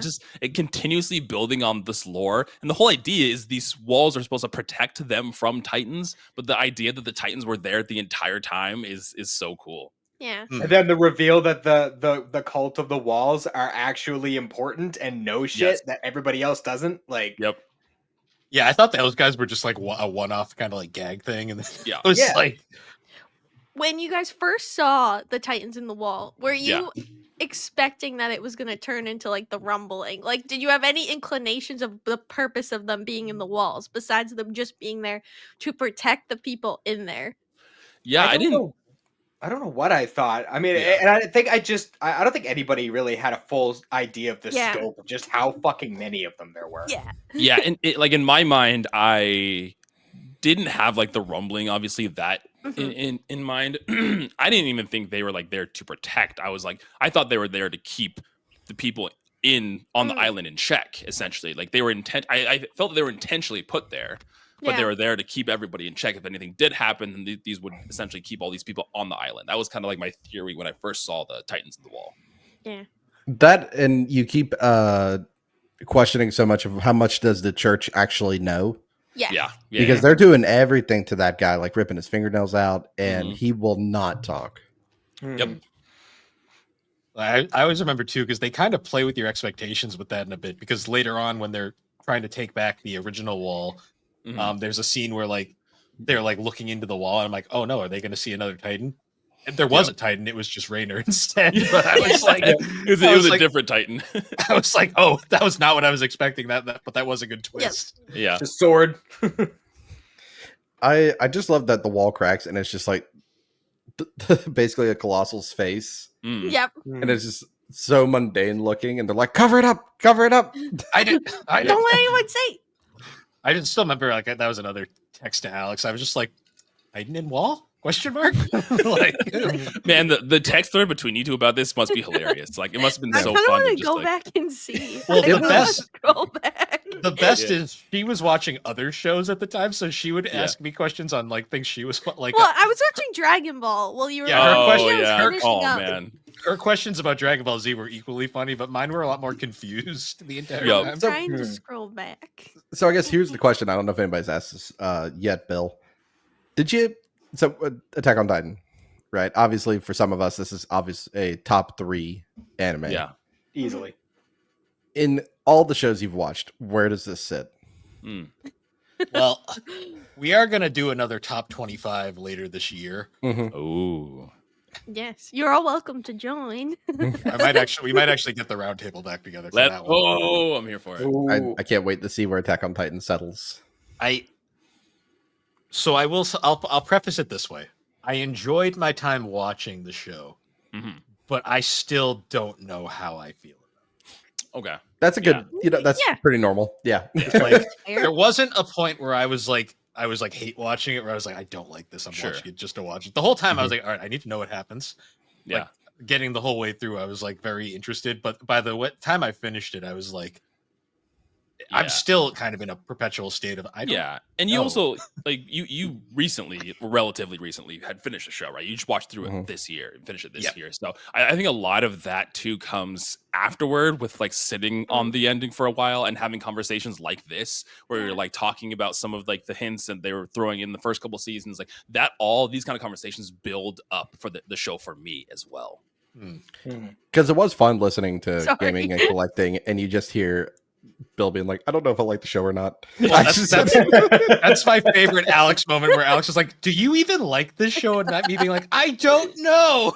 Like, I've scrolled back to the beginning and I keep seeing the spots of like, oh, she dead. She splat. She Yeah, that happens a These lot. Random. Or just, oh, this is funny. This is funny to read. Yeah, I think for me, it just like, I mean, there may be other shows like that. I mean, I just haven't seen them, but like there has been hasn't been another show that does like storytelling like this that I've watched to this extent. It feels like that's so intentional with everything. Like every detail is intentionally placed there. Again, the kind of almost working backwards in the narrative and. Don't forget to eat the bread. Oh, it's so good. Bill just sent me that at one point. So We need to just add captions to just have like Bill's name on Aaron, and then the bread is just Attack on Titan. Yeah. all he said was Yes. bread. The only There is one. go ahead. So I was going to say there is one point in that thread because there was a point where we hadn't seen Sasha in a while, and then she pops up again. And I think my comment was this was like mid-season 2, I think. Yeah. Where I went, "Oh yay, Potato Girl lived." Yeah, because in hindsight, Yeah. I was like, "Oh no."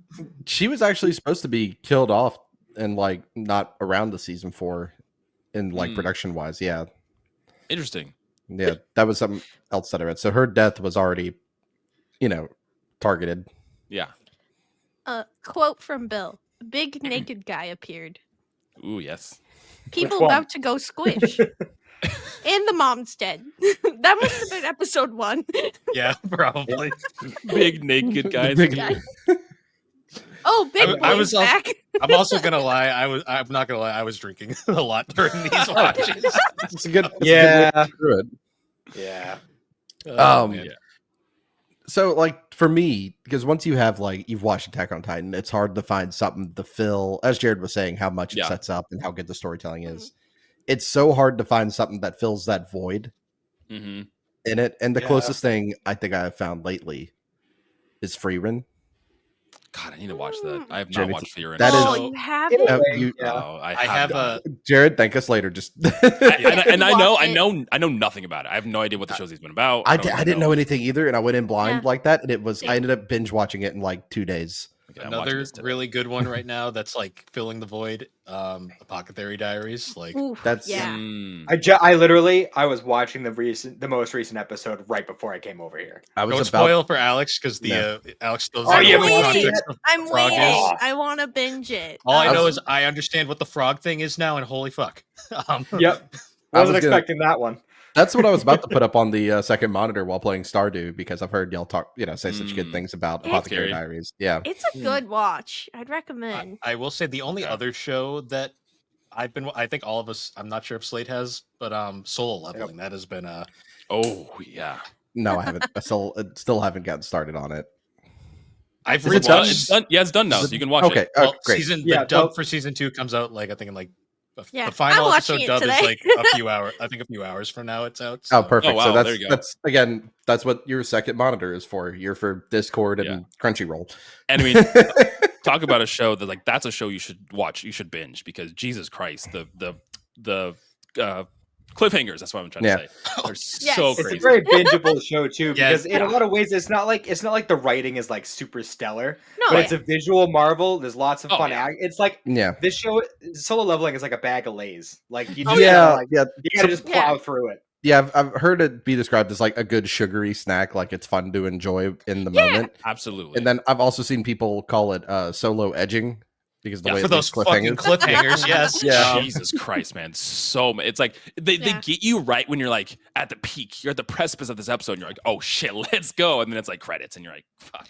Yeah. So Bill and I have also been reading it. Like, So I we- think we all of already us know here have. what's happening. I started Yeah. reading I'm it too. pretty sure we all caved because we were like, we need to know what happens next. But it's like, we can't say anything because Slade has not watched Nope. it, so we can't No, spoil it. So I'll be a good noodle and I'll start either at Apothecary Diaries today. I'll do one or the other. watch season 1. It's a 24. It's Okay. very, very good. To be Because fair, the- you can also watch both seasons of Soul Leveling in that time. Yeah, that's True, also and like they were saying, like it's a visual marvel and it's just like a fun time, but you're not going to feel like overwhelmingly emotionally exhausted like Attack on Titan. Yeah, well, I think Yeah, that's what I'm coming to is exactly. that there's nothing that like you get done with an episode and you're just like, man, and then you're thinking about it, processing it, and you're discussing it with your friends. Like nothing's really set that. in that, in the same way. Yeah. Have any of you guys watched Vinland Saga? Oh, I Not need to yet, watch that no. too. I've heard Vinland Saga's good. It's on my Not yet. list. I will say that one, it's not like Attack on Titan at all, but there was a lot of moments where like it gave me like those same vibes of like, oh, Mm. like you just emotionally were Yeah. very much dialed in. I will Yeah. recommend. Like It was emotionally very good. drained by the end of an episode. You're like, Oh, God, yeah. that was a lot. That was Yeah. a lot to Yeah. go through. So going back to Attack on Titan, one thing that I really We got the topic. oh yeah, that's right. It always comes back to soul leveling at one It's a point. GNC. So that's like our theme of season 5. But Soul leveling. one thing throughout Attack on Titan that like kind of stuck with me, and this like song will pop into my head all the time. The little like motif that you hear constantly throughout the show. Mhm. That the one that's like really mysterious sounding. It's like Yes. anytime there's like a big like serious thing happening, like Yeah. that motif, to the point where I heard it in the junior high show. I was like, Yeah. I was like, brain, no. Speaking of junior high, tell us your thoughts on that. That was a fucking fever dream and a half. Like that's all I'm gonna say. But even Um, junior high has the little hints and clues throughout. Like, Oh yeah, yeah. That's The so second funny. the second the Colossal Titan showed up in junior high, I was like, where the fuck is that boring fuck? Where is he? Like, Yeah. that Cheeberg bastard. he's like looking around for him, and I'm like, oh, he's not here. They actually thought ahead. So funny. So funny. This- I made him watch it. Also, it was like a palate cleanser. Yeah. Yeah. But It left me more confused because I was Fair. just- Yeah, but not emotionally drained. in the same Exactly. way. Not emotionally Yeah. exhausted afterwards. just I was like, just what the like- fuck was that? it was literally the Simpsons like Krusty the Clown, like the hell is that? yeah. Like, Yeah. Yeah. My Um, favorite in that was in the first episode when Aaron's running to school, and like Oh, he he gets a knocks child behind him, and over- he keeps knocking into people, and then then she's just like, I should stops. knock into him. And she But then like my favorite goes all the way around. My favorite though is like he helps each one of them, and then he knocks over John. And he just fucking is like, I don't have time for this, and just stomps on Oh his face. no. And then keeps running, and I'm just like, I was like, okay, that makes sense. All right. Bill, Oh. go ahead, Alex. Oh, well, what are you gonna say? Because maybe I was gonna ask what Bill's favorite characters were. We know what like the Ooh, favorite okay. is Sasha, but Sure. yes. if you had to give like a top 5, because So, really the fun of this is finding out what Bill actually liked in here, and I'm making sure that Yes. this show gets bullied into the top Picking 3 out- at least. yeah. That's gonna be tough because you already know like what my top shows are, but Right. So obviously Sasha, I like Sasha just because she was like that breath of levity, which I think was Yeah. very much part. I'm actually when I was thinking about it later, I'm like the fact that they killed her when they did was perfect. Yeah. I hated it, but Yeah. it made sense because it was like No. the one character that like I think universally everybody liked, Yeah. and then Well- she's the one that dies out of Yeah. all of them, like Well, out of it all was the recurring characters. Yeah, I should it was a say. character that kind of, more or less kind of bled into the background, kind of like main cast B kind of situation where was that levity, was that light, but never had a lot of the focus on her solely. And so when she died, you're just like, that was a character that I did care about and, didn't really have a lot of stakes in here besides trying to like survive with her friends. And she's the one that fucking died. And I feel like it burns extra because Aaron starts laughing. Oh, Yeah. jeez. I think that Yeah. makes it hurt like extra. Yeah. But I never took that as like a haha funny. That's just like the irony of all that I'm doing to protect my friends, and now she's dead. Yeah. Yeah. Yeah, because it was just the way they handled it. I was like, damn, they really know how to get you because like they could have killed anybody there, and it probably would have. Well, the Probably would've- scene sets up that way too. When you pan over and it's going like everyone's faces looking to everybody, and then you see Sasha look down and everything. But you just like, oh, who did this bullet hit? Like, who is dying right now? And they give you a little bit of hope that you think she might live, and then it's like, no. No, Oh, they took her away. If only she had hit Flock. if only. If only. Oh yeah, so Slade wasn't here for our 5 minutes of shit talking flock. Oh, good, good. Okay, no, Yeah, I'm no. happy. We can do The another 5 consensus minutes. was Flock is still a piece of shit. That Well, 'cause was the we had- consensus. Yeah. We established that Gabby's the most irritating character, but Flock is definitely the most unlikable character in the show. Yes. You know what? Here's the thing though, and I'm gonna try to justify Flock in a way for you. Ooh, okay. Let's Okay, go. okay. Morally here- gray. Let's go. All right. So when they're doing the charge against the Beast Titan, and Commander Ervin's like, "Yeah, everybody here's about to die, and we're gonna charge forward." The Yeah. only person to hear Commander Ervin's last words and to survive that True. was It's Flock. Flock. Yeah. True. And I think that's what sets him up to be the way that he is for you to hate him so much. Yeah. And I mean, even in that moment, he's just like, if we're gonna die, I don't want to. Like, he already has these like sprinkles of rebellion. He's like, if we're gonna die, like, why do I have to listen to you? Why am I doing this? If like we're gonna die anyways, like, why am I doing this right now? Yeah. Yeah, and he's the only one to survive. That's very true. And he's the one who brought Commander Ervin back. Like, remember, he drug his body back. True. Yeah. I also then want you to point see- out. Oh, go ahead. Oh, and then you see them pick Armin. Yeah. Yeah. So I think that sets him up to be not only rebellious, but to be just like a great, like, I can't believe these people would be so psychotic. Why would they ruin all of this? Yeah. Yeah. Yeah. Oh. I just want to point out that in the dub, at least, which this is like an issue with the dub, because this is like the one issue I have with the dub is they don't use the word devil as much as they should, because like in the manga they use devil throughout the whole thing, but in the dub, Flock is the first person to use that word referring to another Eldian. Yes. Interesting. Oh, I was gonna ask. Me and Bill weren't able to get to the movie theater to see the alternate ending. How many of you guys saw it? And spoil us, because I didn't get to see it. I don't know if I can. I didn't see it in theaters either. I saw it. You did. Was it worth it? No. It was. Well, wasn't it I remember? Wasn't it that the manga had a different ending than what the anime came out with? In the new version that you saw was the manga ending. Yeah, it's manga ending with a couple of other little touches. Because so the whole idea is that it's a loop, it's a cycle, it goes on forever and ever. So you cut, and that's where the photos that everybody loves of Goth, Mikasa, Nerd, Armin, and Aaron. And you know what's funny is that Armin is like he's such a great reflection on the toxic part of the fandom, where he's just like, hey, this wasn't adapted right. And I swear there was a dude in the theater who was doing that exact thing when we left. Unironically, doing it. Oh no. Yeah, and I was loudly shit talking him from our group behind him for doing that.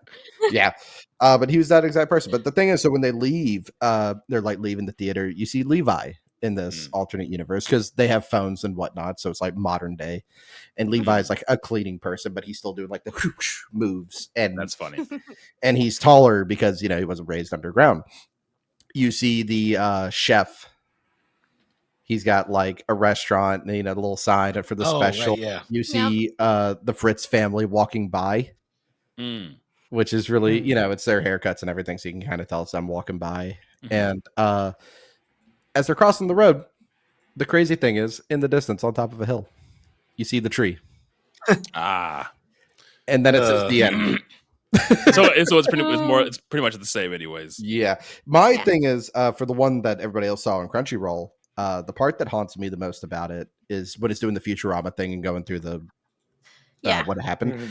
The singing, when it's the female vocalist, that's Mikasa's Japanese voice actress. And that's cool. And she sings until she dies in the timeline. And then that's when that's when the male voice kicks in. Well, that just made that scene even more fucking Yep. Thanks, crazy. Slade. You're welcome. Does anybody know? How many of you know about the baby?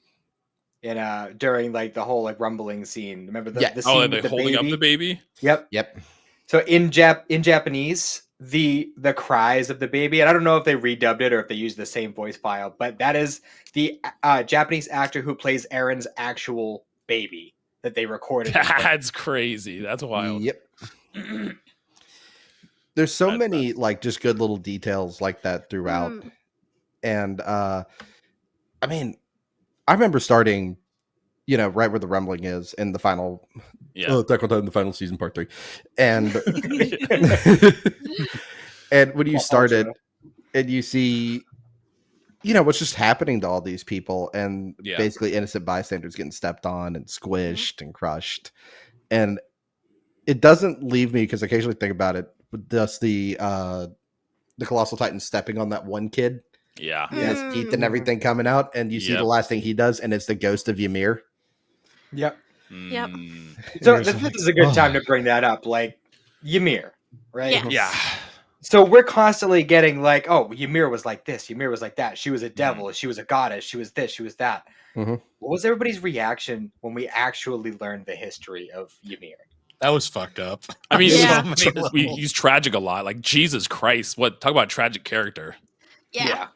I think she might top the list for tragic characters. Yeah. But even then, though, Aaron's doing her will. True. Yeah. So just Yeah. because this one family was mean to you a couple thousand years ago, the entire world has to die? Yeah. In her just- mind, yes. Yeah. I mean, when you put it like that, that's true. Relatable. Yeah. I mean, slavery goes a bit beyond being mean, but all right. That's fair. She bullied It is me. fair. No, Yeah. Well, that and they Bill. got Bill's the Ymir of this group. No. It was the Ymir of this group. So this So is you where bullied this, him. this is where. So then this is where I start my arc where I take out all the gaming podcasts. By Oh, that's good. Yeah. That's good. I'm not on one anymore. That's fine. There you go. Yeah, but when you find out hers and you see like the children being forced to eat her, Eat her, yeah, because they were trying to pass on the powers that way. It's just like, geez. and then it's one of those people Maria, always point Rose, out. and Cena. yeah, Yeah. And then you see that and you're like, that's the fucking wolves. And then suddenly you're also like, oh, and they're made of titans. yeah, Oh. yeah. Wild. Everything in this show is a mind fuck. Yeah. Like, everything. Everything is a plot point. Like that's the thing Yeah. I love about the Yeah. show too, is that it doesn't waste time. Right. Like Mm. I've said before, I watched all of Naruto, no filler guide. There's so much Yeah, wasted you're, time. You're, There's Yes. you're a stronger man than I. You didn't want to watch the flashback to the previous episode? no, I didn't. The first like 10 minutes of the show. Yeah, I did all of Naruto and Shippuden like that, and it makes me really appreciate Attack on Titan even more because it's just like, yep, here's characters. That one died. All right, next Yeah. episode. Like you said, it doesn't waste the viewer's time, right? Yeah. It doesn't those shows like Naruto have big heavy plot points and they have very emotionally taxing episodes as well. But then you have like in between episodes that are just that are very fillery and supposed to be lighthearted, which I understand. But there's something about this show just being back to back, and it's like everything that you see is substantial and is going to benefit some plot point. Yep. So we had mentioned characters that I liked throughout the entire thing. Yes. We got a bit sidetracked. Oh yeah, your there. top 5. Oh yeah. Another character that we've mentioned her a few times, Hanji. Oh, yeah. Mm. That's my fiance's favorite character Top too. chick character. Yeah. The most. Andy's great. Her death was really sad, but she had the most badass death in the series. Oh, absolutely. Yeah. Going She against also, I all feel like, those had the boss most titans. beautiful send off. Mm. Like seeing all her dead comrades and just being welcomed in. Like, yes, you did a great job, Hanji.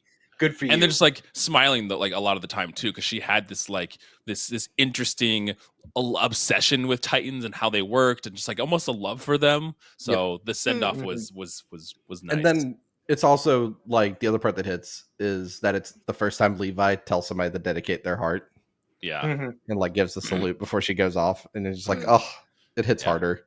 well, because you knew in that moment that he also was aware. He was coming to terms with she's gonna try, but she's gonna die. She's This not was gonna also this was also broken post Levi's dumbest moment, Levi. So Oh yeah, Yeah. You're Yeah. talking about the spear. Yeah. Yeah. I'm just saying that scene pissed me off on so many levels. 'Cause Yeah. You know Zeke's a psychopath. He's gonna It's like- move. I'm like, Yeah. this man is unstable. You're dumb, Levi. You're extremely dumb. All right, so we have Hanji, Sasha. Who else? Obviously Aaron. I liked Aaron. Okay, yeah. He's. All right. I get what he did. I don't know if I agree with it. Mm, Are you gonna That's gonna the say thing the is line? he didn't have a choice though. He didn't have a Yeah. choice. Yeah. He had That's to what do I'm it. saying. That's what I'm saying. I like Mikasa for the most part. I felt bad. Mhm. I was like, why is this poor thing just never allowed to be happy? Yeah. The last character's hard because there are a few. Like, I do like Armin, like for Yeah. what he is. He's like the only sane character for a while. I did Yes. like the so we had the leaders inside the walls, like the guy that's always drunk. I liked him Oh yes. Yes. Hannes, yes. Hannes. Yes. because his death is so like unceremonious. Like he just gets turned into a titan and then you Yep. never see him Yep. again. Yep. I liked him a bit. Who was the out of like the three leaders of the three like houses? Who was the douchey one that was like the secret police leader? Oh. His name was. He was Ervin's buddy from school. Yes. Oh my god, I'm blanking on his name. I'm looking through the characters right now, trying to see if I Oh can yeah. find it. But you know who I mean, like that. Yeah. Yeah. Yeah. Like his entire time in, like he is such an unlikable, like douchebag. Like every time he shows up, and then he has his one moment where he actually has a heart right at the end, where he lets the little blonde kid. He doesn't alert. Yeah, he doesn't like alert like his presence, and then he gets turned into a Titan like shortly after, and I'm like, almost immediately, And it's like, yeah, then we never see him again either. Oh, there's another What parent. we do? He's just a Titan. That's another parent that has a sad story. It's Armin's grandfather. Yeah. Oh yes. Yeah. I feel like my characters that I loved changed as it fluctuated all the time as the show went on. Like from season 1 on, I feel like that list changed all the time. Oh my god! You're my cat. She's like yelling at me. Yes. Oh, do you mean Dot Pixis? I was wondering. Black hair, like No, it's not. Dot Pixis was the alcoholic, bald-headed dude. Yeah, him. I like him. Okay, yeah. He was like the only sane guy out of the main wall of people for a while there. Mm-hmm. Yeah, I will say his whole thing is really sad when everybody, Zeke yells. Yep.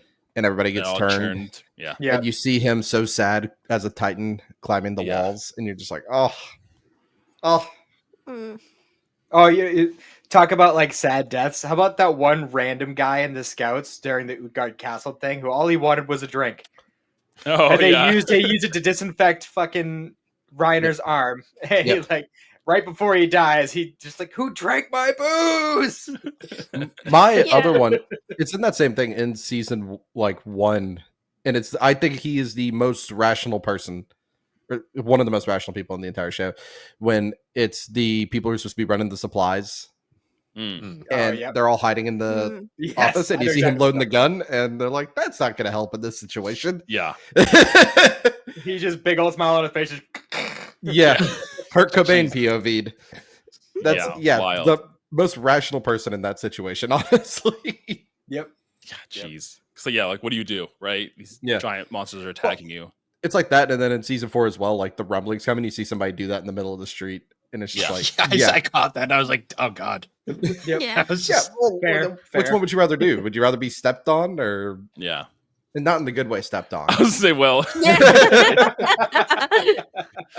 I was gonna say too. I like that, like, because season four is such a weird, like, the way it's structured is just bizarre. It's all over the place. There's that one scene we get where we show like the gang, like Levi and friends, basically makes it over to the. That's what I'm calling them now. Levi and friends. Levi and friends. That's the name. Change the name of the show. So happy-go-lucky. Well, that's his club in the junior high show. Anyways, they go visit Marley for the first time, and they're all in incognito and disguise. Yeah. I just like it's like that's just such a very interesting scene to me, and it's just like. I wish we saw more like of that brief period of levity before everything goes to shit really fast. I'd like to see more of just Aaron's time sneaking around Marley. Yeah. He was there for a while. Yeah. There's a lot the show could do for like spinoffs and everything where it left things very open. Yeah. But I also appreciate that it is open because then it allows you to have a good conversation and theories and plot points. The more they fill those gaps, I feel like the more opportunity they have to fuck it up. Yep. Yeah. Very true. Very true. Leaving it open-ended like this, where it's just like you can theory craft and do whatever with it, kind of helps because, like you said, if they do try to like give a definitive answer for certain things, it does open up the opportunity for it to just ruin the entire like lore that they created. So then, Bill, when Falco, Falco? No, is it Falco? I'm thinking of the little kid that brings Aaron to Reiner. Yep, Falco. Yeah. Falco. Yes. So when he brought him in, is that the point when you found out that it was Aaron Yeager? Yeah. Were you as surprised as Reiner? Yeah. Well, because I was sitting on that chair. Yeah. Well, fun fact: I hated Reiner up until that point. Like I fucking could not stand that guy. Like I was so mad when he didn't die in the wall. When we got to see him in the future, we see it from his perspective. I kind of started relating to him, where I was like, "Well, he's just burnt out and done with everything." And I'm like, he's me. He's literally me. Well, that's what's cool about the show too. Is like you said, you get these ideas of what characters are very blanketed as they appear, but as you learn their history and learn what they've been through, you can sympathize with them. Like you said, Reiner's like antagonist as like around season 1, season 2 starts to happen. And as you get to see his backstory, you're like, he's just as fucked up as the rest. Like he also didn't really have this life. He was put in this. He didn't have a choice in this either, too. Yeah. Now there's another bad parent. His mom basically like forcing him to go into it. Yeah. Yep. Oh yeah, and then the reveal once he like meets his dad, how fucking I was like, damn. Like that's harsh. Also, he wasn't even supposed to go. Yeah. He wasn't even supposed to go. Yeah. Yeah, see, Reiner is definitely one of my absolute top characters because I'm such a sucker for complex characters. Yeah, and he seems very one directional, especially like season 1 and 2. Yeah, and then I think season 3 it starts to break. Yeah, and then definitely season 4 he starts to break. Yeah, yeah, season 3 definitely starts to break, and then season 4 he is very fleshed out. Yeah. Like when we really started getting the closer look of him, like in Marley at the beginning of season 4, like going through like even when he's just sitting at the dinner table with his family, and they're having that whole conversation, they're asking him about what it was like being in the walls, and he's going through this whole thing. He's telling the potato story. Yeah. Yep. And like, there's so much complexity just through the way he tells that story, and then like you get to the end of it, and he's got the musket in his mouth. He's ready to fucking just end it all. Yeah. Yeah. Like he's such a well-written character. Absolutely.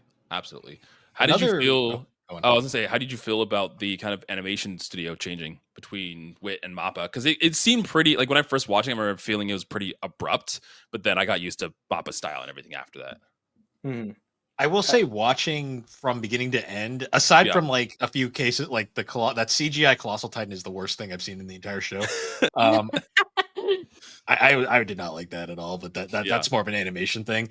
Sure. I will say the shift for the most part between Wit and Mappa, I didn't really notice until we started seeing the actual Titan fights, and I was like, oh yeah, I see now. Yeah. Because Aaron's Titan specifically makes a huge shift with the animation change. Yeah. Because apparently, much more sinister. From what I've read, is that Wit Studio wouldn't draw like shirtless Levi or Zeke's butt cheeks in that one scene at all, which is part of why they switched over to Mappa. Interesting. It was for the butt cheeks. I mean, you really do see his cheeks in the last episode, right before he gets killed. You do see them cheeks. Yeah, good. Just thinking good, as one should, as we should. I'm just thinking like Mappa doesn't have standards. I'm like, Mappa's like, cheeks? Sign me up. I'll draw cheeks.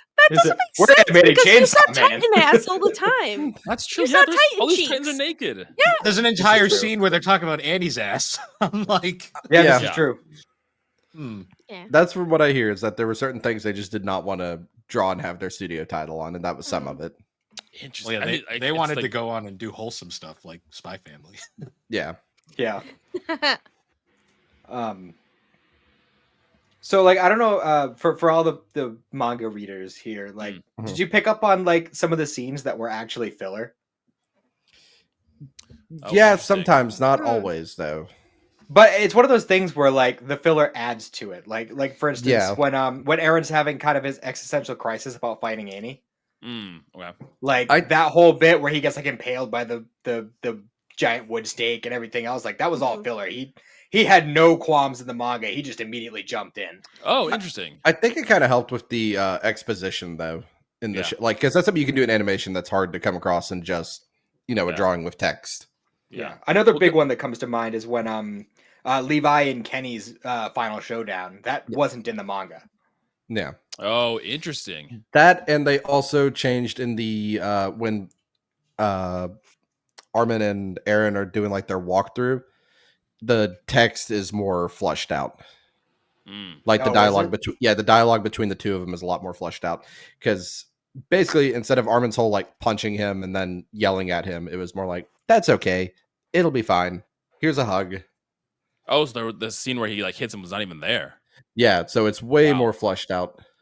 Well, I feel like the scene with Aaron being impaled by like the wood, I feel like that is beneficial to it, because I mean that whole scene he's struggling to like figure out how to like oh my god, that photo. I wasn't going to acknowledge it. I was just shaking my head. I was not going to acknowledge It took it. me a minute to figure out what I was looking at. I'm like, you can see everybody in the video version just being like,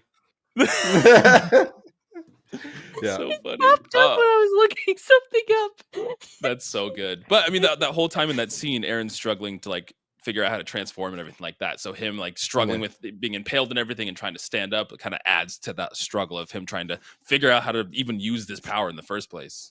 Yeah. I think it, like I said, I think it's fine. It just gives more. Oh, there was something else that was cut from the manga to the show, and it was that the when Grisha is Alex, fuck off. When Grisha is talking and has the key, and he has that worried look on his face. Oh yeah. Yeah, he's supposed to be talking to Aaron in that moment, like adult Yes. Aaron, Yeah. and that's more implied in the manga, and it, like not at all in the anime. Yeah. When they go back and like put emphasis on that scene, it makes more sense. But you're right. It seems like it's more in the manga they flesh it out more. What am I looking at here? What is this?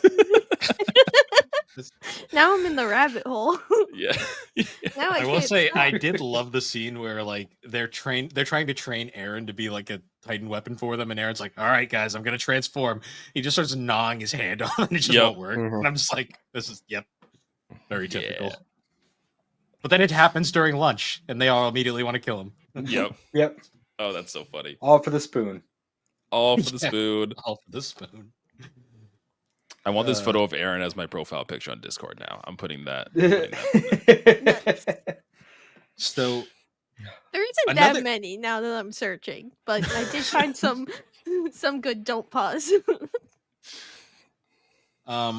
So another scene, like right in the middle of season 3, I want to say, is the whole scene with like Historia's background and the Aaron up in chains up on the thing, and like that whole that was.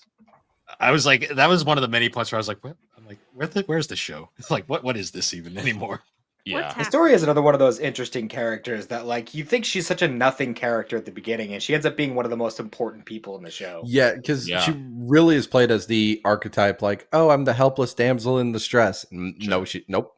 Yeah. Well, it's interesting because like she's very nothing at the start. Yeah. Massively important throughout the middle, and then by the end, she kind of like is off in the country. Fades back into nothing. Yeah. She's super pregnant. Even though she basically causes Aaron's mental like revelation, decline, whatever you want to call it, Aaron's choice at the end. Yeah, it makes sense how friggin' depressed she looked. That one little glimpse we got of her before the rumbling started. So she knew it all. Yeah. So Bill, shut up. So Bill, here's the question: do you support the rumbling? Are you pro rumbling? Are you? What's your political views on rumbling? Well, I did not feel bad for everyone who got smushed, but at the same time, a lot of the unfortunately the people I cared about by that point were already. Well, Hanji was about to die. Sasha was dead. Aaron's gonna die. It's pretty apparent. Hell, the only people that lived at the end that I liked were like Mikasa and Armin, and even then we know they die too. So I came around at the end to really liking John. So John kind of came into that leader role. Yeah. I liked him as like I liked his back and forth with Aaron, like just the whole like his like subtle crush on Mikasa from the beginning. And he's like, I love her long hair, and Aaron's like, cut it off, and he's like, I hate you, Aaron. I hate you. Oh man, so good. You think that was adult Aaron just being like, tell her to cut her hair? In her ear? Cut your hair. I just want to mess with this guy. Yeah. I like their back and forth. I was like, I know it got reversed like really quick, but when they got turned, him and the Krillin guy, Connie. when him and Connie turned into Titan, when him and Connie turned into Titans right at the end, I was like, I feel bad. Yeah. I think that scene right at the end was really dark, where they're all up. There's the standoff between the Marlians and the and everyone else. They're up on the like the big rock or whatever. up on the plateau thing, and like it deceptively. There's the confrontation. It deceptively cuts to that gunshot shot going off. Yeah, and it leaves you hanging for a good like 20 minutes. Yep. On what happened there. I was like, damn, like that is dark. The other one I was going to ask for when it's like a big reveal point is when you finally find out who the owl is, and Grish is about to get kicked off the wall. Yeah. And the last thing the owl says to him is like, "Yeah, make sure you tell Mikasa and Armin hello for me." Yeah. Yeah, and that was like, crazy. I don't know was who like, that is.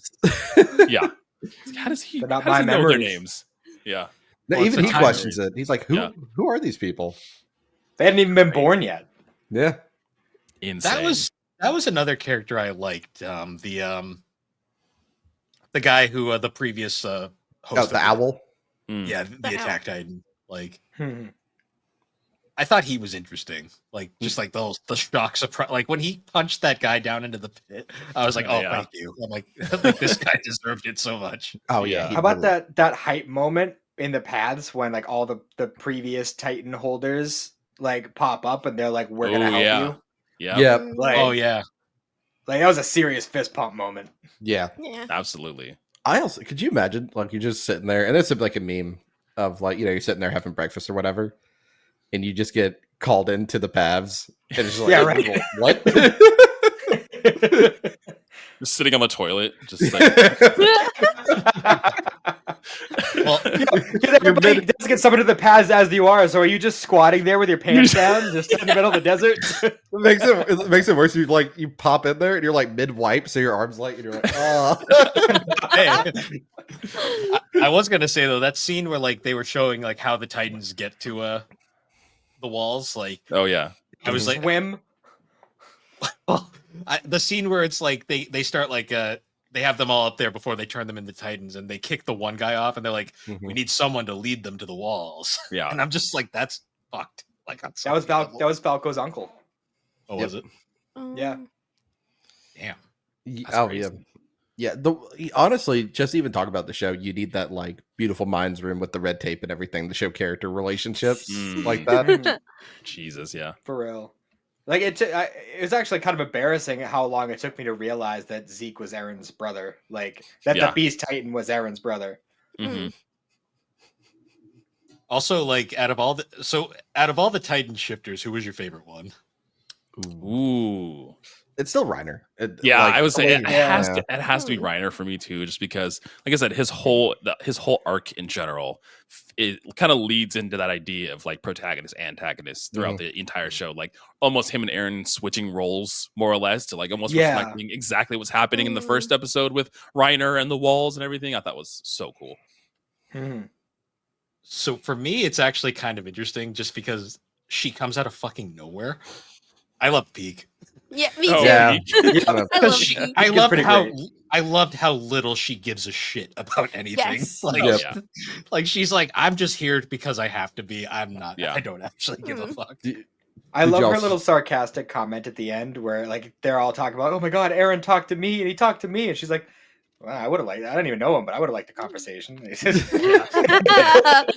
like, what the fuck? That and the infamous thing of like her running down his like neck or whatever. I love that. Well, because we find out her Titan's kind of fucking OP, where she can just keep making multiple ones like out of thin air like that. I'm like, that would have been helpful like earlier. Yeah. She's like, nah, I'm a cart. I'm a cart. Yeah. I'm a cart. That and like the basically like giant pillbox they put on her back for like combat. Yeah. The like reveal when you find out those were all the people that she hugged were like, oh, those are her like the people. Yep. Yeah. Those are the people who pilot that, and then they all get taken out. Yep. By Sasha. Yep. Yeah. I mean, they deserved it. I mean, yeah. There's another character nobody's brought up yet. Yelena. Is that the frown girl? Lady. That's the stare. Yes. I did not like her at all. I'm not gonna lie. Yeah, I think she's kind of up there with Flock. Yeah, I was like, because I was like, is she a hero or a villain? I have no freaking idea. I have a photo of her in my office's bathroom for the technicians, and it's her. Is it that one? Is it that one? Doing that face, doing the face it's her doing. It's her, and where I put it on the wall, it said that when you're sitting on the toilet, it's like staring at you. Yep. That's That's amazing. great. I will admit that entire scene is glorious for how like fucking insane it is. Like the Yep. whole like Yeah. the fucking missiles flying through the air, and then it's just like, standing on the and then So there's good. the look down at Armin. I'm just like, Yeah. hey, Yeah. this girl is insane. Yep. Well, that's the only thing you really can think, because she goes from that face to, oh yes, please help him. Like, God, you got problems, lady. Yeah. Then when you find out that she's actually like biologically 100% Marleyan, like, Yep. Yeah. You're like, oh. it's like, yeah, You're not you here got for some stuff anything. going on. And then trying to, fulfill Zeke's euthanasia plan. It's like, Mm. oh man. That is such a dark plot point too. It really Yeah. is. It really is. Well, especially like the amount of people that are like, yeah, this is fine, and it's like, no, it's not. Yeah. It's not. What? No. Are you what? I did like how Aaron like psychs him out too, where he's all like, "Oh yeah, I'm totally for that," and he's like, "Psych." Yeah, especially when it gets back to the royal family and they're in, the Mm. giant cave and everything. Mm. How was that plot twist for you when Ooh, so Aaron's dad didn't want to go through with it, and then Aaron Mm. just gets in his ear. He's like, "Fight!" Yeah, I was like, Yeah. "God damn it, Aaron!" The entire time. Yeah, realizing that Aaron was like more or less kind of pulling the strings through most of these Yeah. big plot points that were happening. Like you said, following Ymir, things like that too. But it's still being Aaron that whole time is just like, it's a crazy revelation.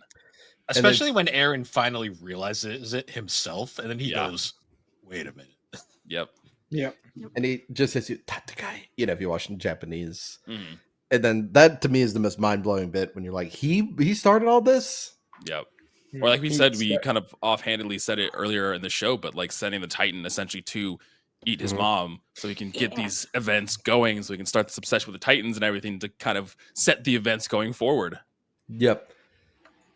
Well, it's like that meme of like the guy's like the puppet master, like, and it keeps getting progressively bigger, and it like starts with Aaron, and then it ends with Aaron, and it's like, it's like what? Yeah. So I love the whole bit where they're going through Grish's memories, like how it starts with Zeke just being like, "Our dad did this and our dad did that," Yep. and you're brainwashed. And then like, as he's going through, and he's like, you can see his like on his face, like he'd just like slowly come to the conclusion, like, no, you actually had a pretty fucking good childhood up until Yep. yeah. he's Yep. like, "Ah, shit, like that would have been." He was like, "Oh, you actually had a nice dad. Must be nice." Then there's that heart wrenching moment where like Grisha actually gets to tell Zeke how much he loved him, and then Zeke's like, Yep. "What? Like You have what?" to stop Aaron. Yep. Yeah. That was such a like my jaw hit the floor. Mhm. Like, Yeah. And honestly, this is my favorite experience of Attack on Titan is just this where we have Bill who's like fresh eyed into the whole Yeah. thing. Yes, I need to rewatch Attack on Titan. I was just thinking the same I thing. did. There was I just did in preparation. I mean, there was like a ton of moments too where I was still trying to think like certain things out, like because Yeah. early on I didn't realize how the Titan shifters work, so I thought Yeah. that formula just made you a Titan shifter for a while, Mhm. Yeah. and I was like, oh, okay, that's how this works, and it's like, no, that's not how this works, because then the Historia's dad turns into a giant slug monster, which was perfectly Yeah. fitting for what that man was. Oh Yep. yeah. Yeah. Piece of shit. Yeah, just that image of him like Yeah. on his Yeah. way to the. He was definitely So the creepy. ickiest Titan. Of Yep. all Oh of yeah. them. He's Yes. definitely the goopiest one out of the bunch. Goopy's The fact the that- Goopy's the word. The fact that he dragged his face all the way there, and then by the time he goes over the wall, he's just Yeah. face Half gone. face. Yep. Like, Yeah. I was Have like, you- oh, Have you ever come across the animator Kane Pixels?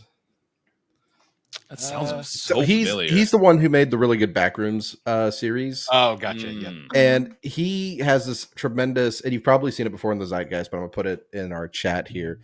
But he has this awesome thing he did of Attack on Titan, but what if it was in real life? Oh God. Oh.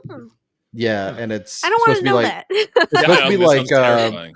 it's supposed to be like old found footage kind of thing. Mm. Oh. So I'll put this here. It's all he did these animations early on, but they're really, really cool to look at. And if you have extra time, his Backroom series is really good. Little side note I've on that. seen all that. All right. Also, they found the backrooms recently, and that was kind of crazy. But Yeah, they did. Did you see he got picked up by A24 to make a movie out of that? That's did kind of not. cool. Oh. Yeah, for his backroom series. Yeah, interesting. Very neat. but yeah, that Attack on Titan series by Kane Pixel is really, really good. I'm just like watching the first like couple seconds. This is wild. Yeah, So I'm trying to think some more moments just like throughout that were like big oh shit moments. The Warhammer Titan was interesting. That one was cool. Oh The yeah, fact that like didn't last nearly long enough. I love the Warhammer. Yeah. Yeah, I really wish it would have lingered a little more, but I get yeah. why it didn't, but I also really appreciate the fact that she's like halfway through explaining her plan, and then Aaron just punches her in the like face. halfway through Yeah. transformation and Yeah. then getting hit. Yeah. Yeah. Well, Like 'cause thank you I for wish- breaking these anime rules. I appreciate it. because Yes. like hers was interesting because of the fact that she doesn't like become the Titan. She just hides in the ground and it comes out of Yeah. her. Yeah.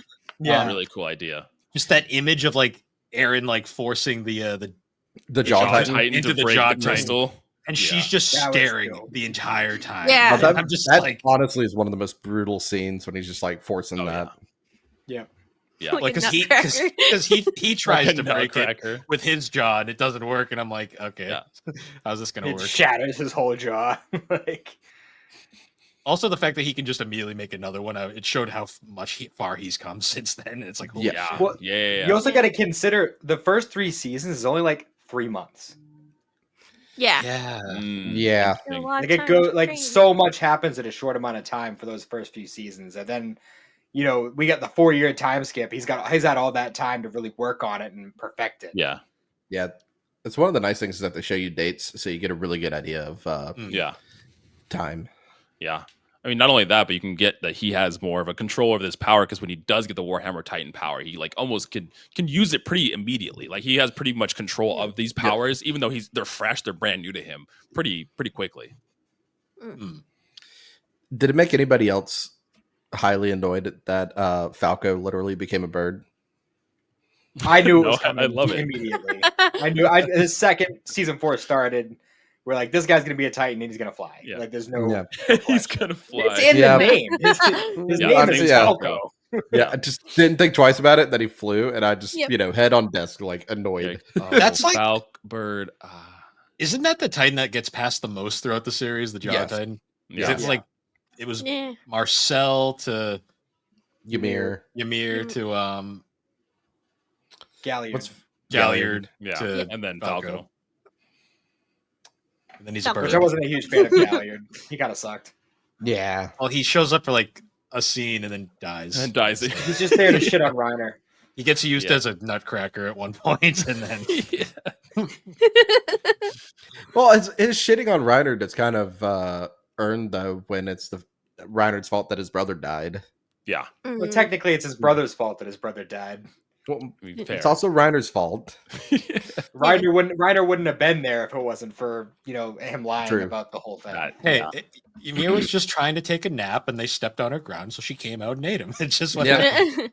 Yummy. Um, Does anybody think it's kind of odd that Ymir is the only one who's pure Titan, who's like Titan shifter form is the same as her pure Titan? Ooh, that's true. I didn't even think about Yeah. that. Hers is pretty. So you'd have to argue Annie's though is like. Mm. Well, we never saw Annie's pure Titan. Oh, I form, see like, what you mean. Yeah. Yeah. Like before Yeah. she ate the shifter to become the. Oh, that was another one. Bill, did you notice that in the tower when Ymir's like fighting off? They're about to like people? bite their hands Yeah. and everything, and Yeah, Berthold's in the background, like he's about to do it when the tower's crumbling. yeah, yeah. Basically when I rewatch specific scenes, I was like always watching like Reiner and Bertolt. I'm like, Yeah. To see what they're Yeah. doing. where are you? Well, because that whole scene when they're training, where like Aaron's chatting with Reiner, and he's like, "You think you can take her?" And they like immediately go to Annie, and I'm like these three know each other. And then it's Yeah. like you realize it later, and you're like, "Son of a bitch." Right? They really do know each other.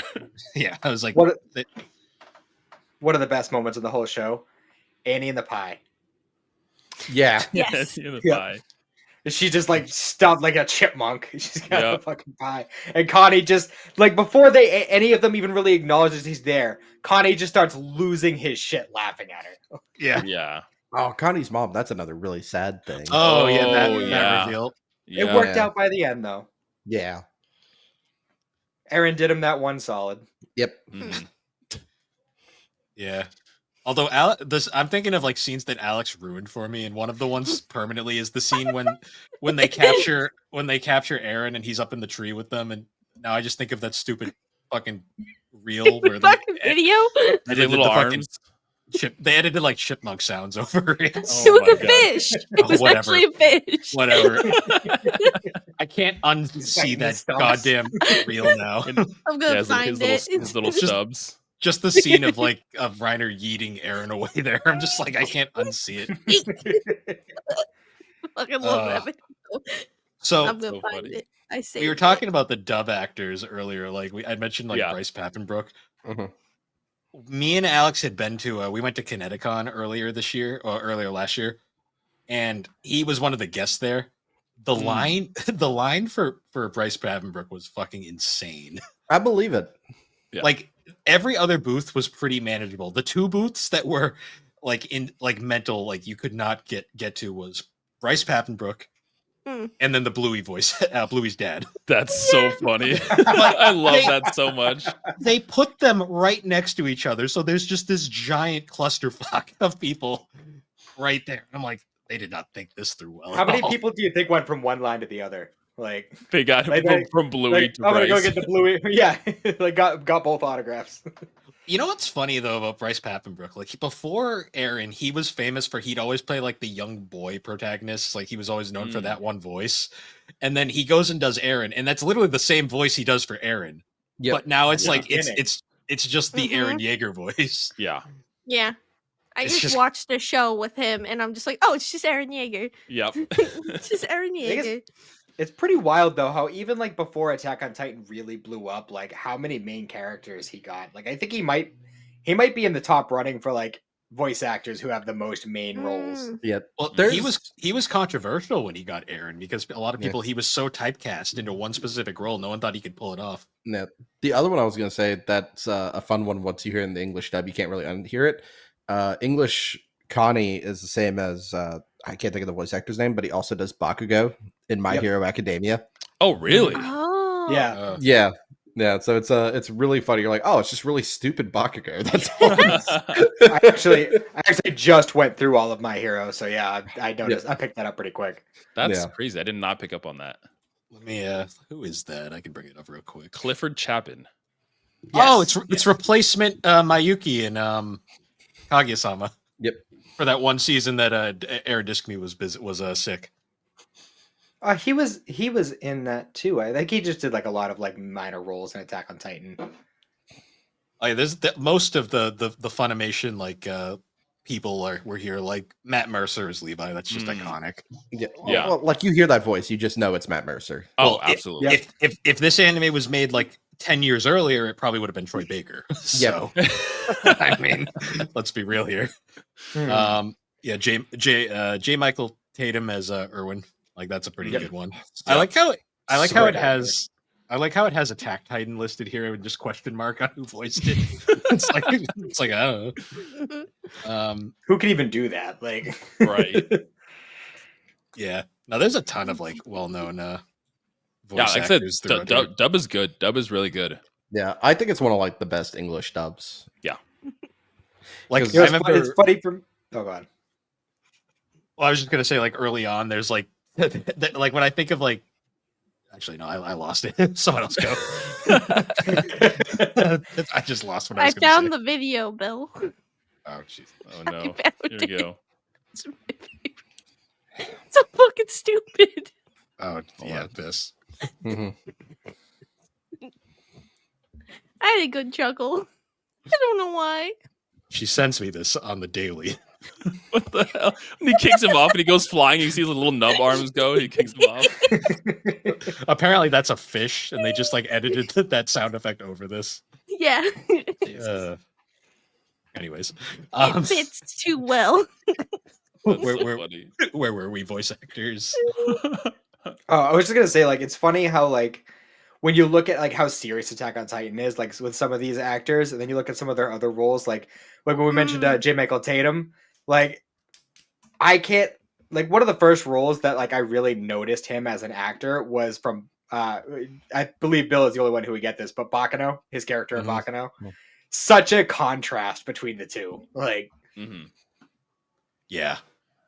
I'm trying to see it at another notable ones. I mean, Reiner, Robert No, I'm McCollum. trying to He's go.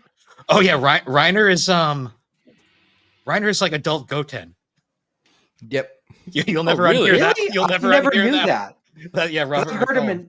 I've heard him in a ton of stuff, but I never knew that he played Goten. Oh in yeah, GT. that's crazy. Yeah, he's adult Goten during his player phase in GT. I was gonna say I'm really happy to know I'm not the only one who puts up like behind the voice actors when I'm watching an anime. Like, who the hell was this? I know this Oh yeah, voice. well, Oh, I do do it it all the time because I'm always like, Oh who are yeah, these no, people? definitely. Oh, he plays in Kaiju as well. I like need it. All right. Bill, do you have any other good standout moments? I was gonna say like I loved like little subtle things too. Like early on in season 1, when we have like the whole like the gang of all like the fresh recruits who are all doomed to die. There's the two of them that are like lovers and they're like always like with each other. Yeah. And I'm like, oh, they're doomed to die. Yeah. They're gonna die first. But then like I literally had the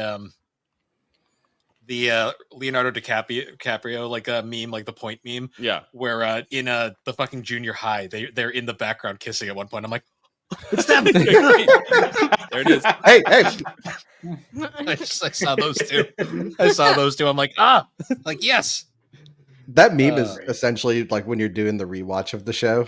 Oh, that's the entire time. That's me at every second of rewatching this show. It was so hard rewatching it with my fiance on the couch. I just tried to not just hold things in. Yeah, just not to give expose or be like, like a gasp for something new I noticed. Yeah.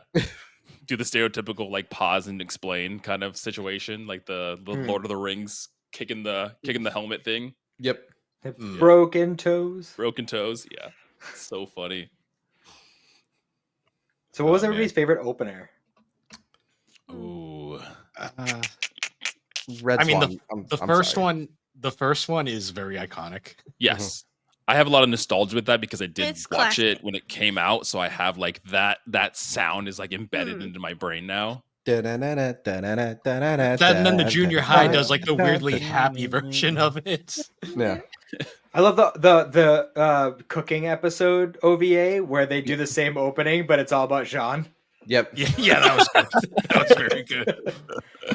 I mean, But, they're all really good. I like the ones with like the like gratuitous like Latin choir just in the background. Yep. That shit just gets me hyped. I really love Rumbling though. And I love when you listen to the full song. We listen to the full song and for 5 seconds just like, hey, let's be reggae for a second. Like Sure. Rumbling is a great gym song if you need a good Oh, yeah. workout playlist. I end up listening to it so much just because it's a really good workout song.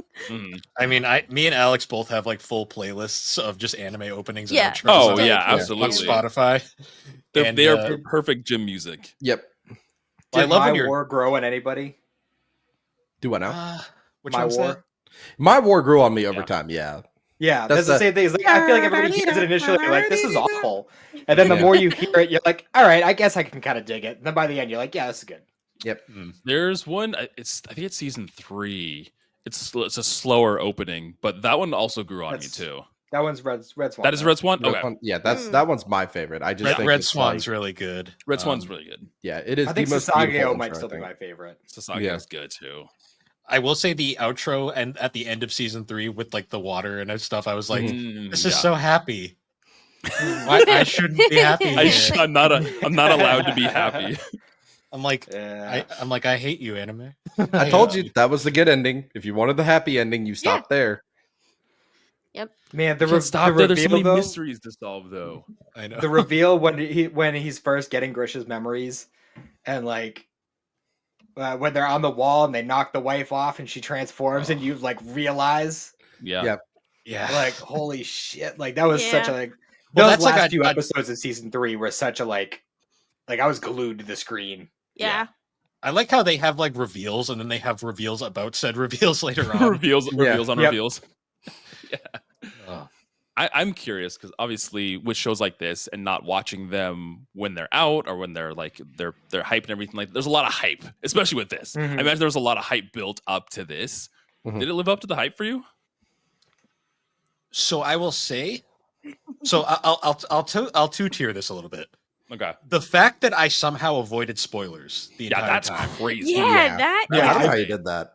I don't know, because I mean, I famously got spoiled for Oshinoko in the Formula One subreddit of all things. Yeah.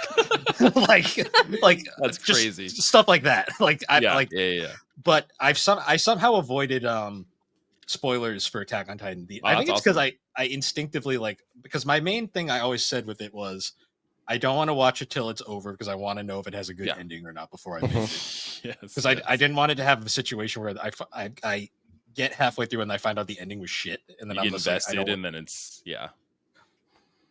I will say, watching it, the ending, despite it breaking my brain, and I'm still not sure about it, was very satisfying. Like when I finally saw the end title card, I kind of took a nod and was like, I did it. I think we all felt that way, especially after how they broke up season 4. It was like, I mean, I was sad that it was over, but it was like, I'm done. Yeah, finally, we're done with this. The end of an era. Yeah, for sure. Like, I think I did an all-nighter watching season 4. Like, I think I watched. You did, yeah. Well, because it was a vacation weekend, and I had nothing planned for the next day, so I think I straight up started watching it at 6, and then the next thing I knew, it was 6 in the morning, and I was just I'm dead inside. Oh no, I watched everything but the 2 final specials. Yeah. That's good too, because now you'll have that association, right? You'll get nostalgic feelings of oh, I remember that time that I did that all nighter and watched almost the ending of Attack on Titan. You're gonna start associating those memories with it, and that's fun. Those are cool to do. It was interesting because I'm very burned out on long animes right now. Episode 800 of One Piece. I'm almost there, guys. I'm kidding.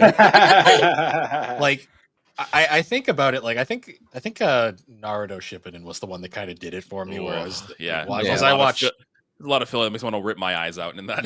In that show. I watched all of that, and it took me almost an entire year. I mean, I did most of it in COVID, so that was kind of what helped. But getting through that, it was kind of I was I don't want to watch long animes anymore. I just want to watch short ones. So I kind of had this thing for a while where I was only watching 26ers at most. Yeah. Then I watched the next long series I watched after that, which was a mistake just because of the way I did it, was Rurouni Kenshin. Which first 2 seasons great. Season 3 is a dumpster fire because it was all filler. But oh god, a filler season, awful. Yeah, it took me so long to get through that I just kind of because if you listen to our episode last year going through all of the animes we watched, I mentioned how I watched Rurouni Kenshin, then I took a fucking break for 5 months because I was so animated out. You're so burnt out. Yep. Yeah. You haven't been this year though. You've been watching other stuff after you did Attack on Titan. We could sing the Zenshu song again.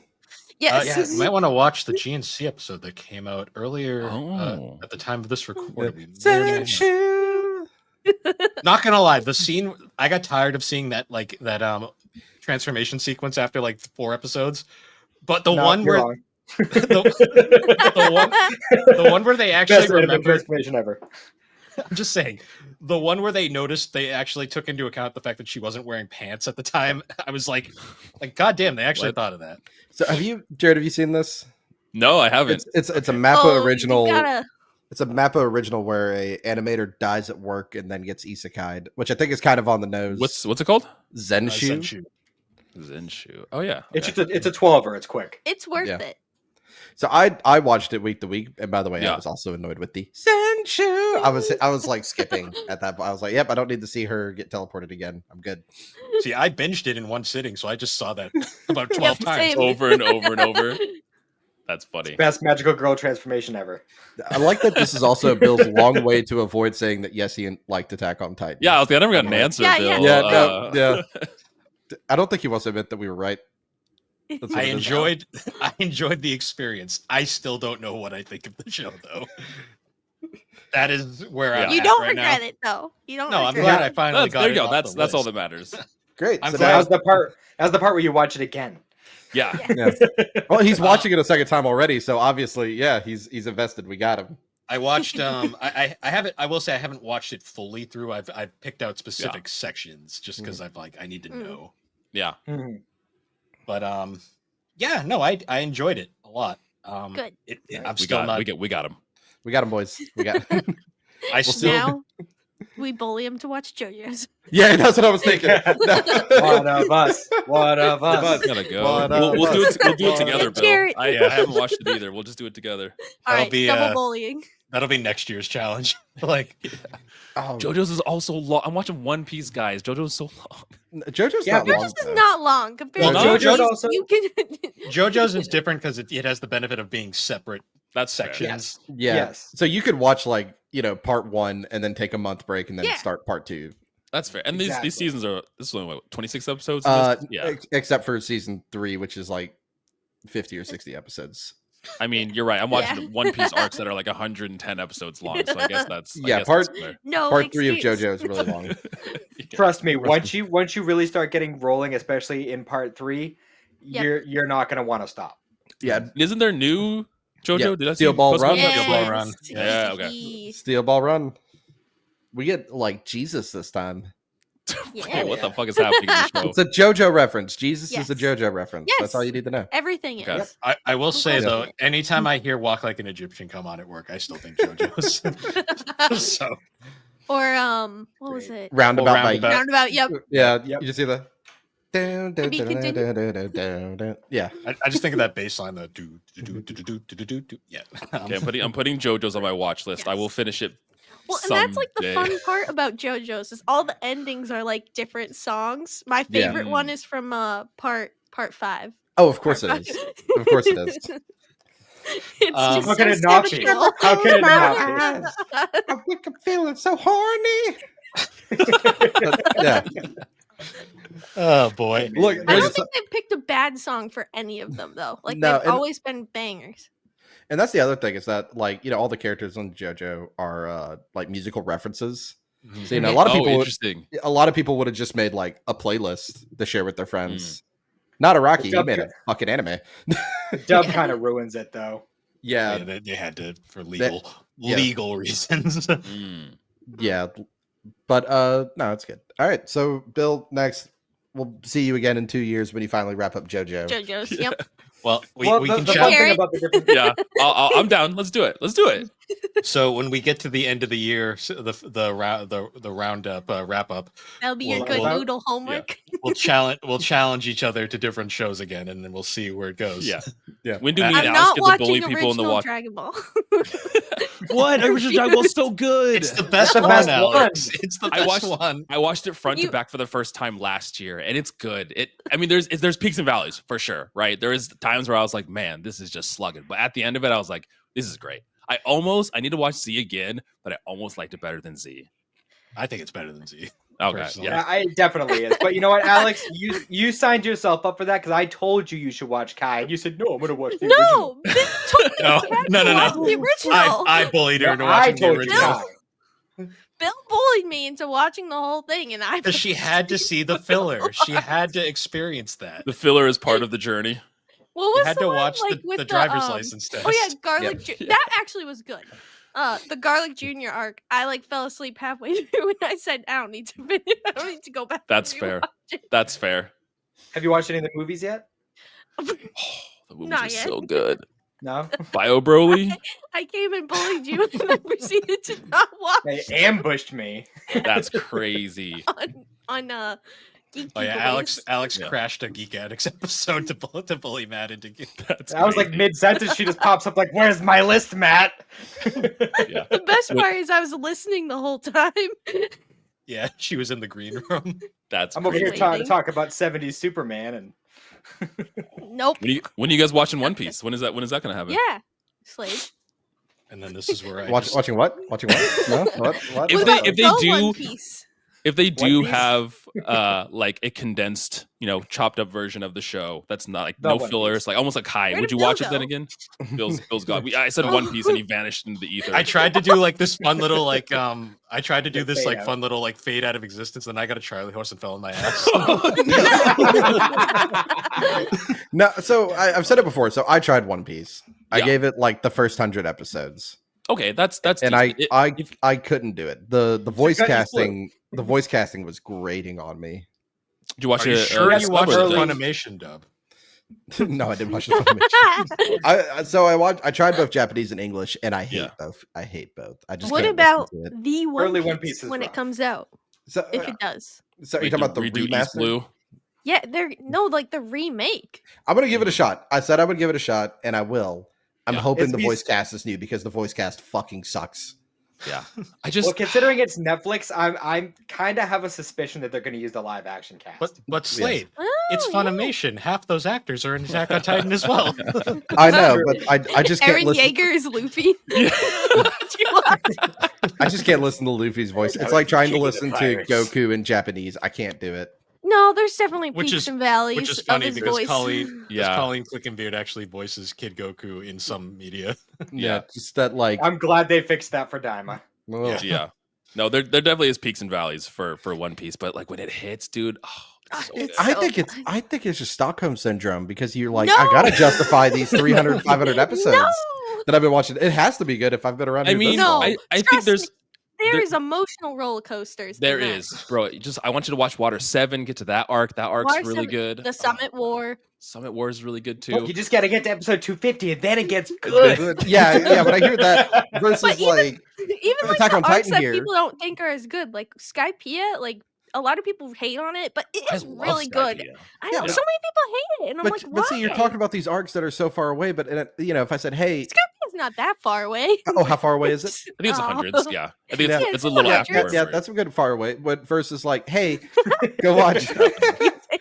Where you're like, hey, Take go it watch off the Attack on screen. Titan. If you don't like it by episode 6, that's fine. Yeah. I mean, Slade, there's for sure some validity to it too, because yeah. I'm like, I am liking it, but it's also like, man, I spent this much time, I have to finish it. Like, I can't not. See, finish That's it. what happens.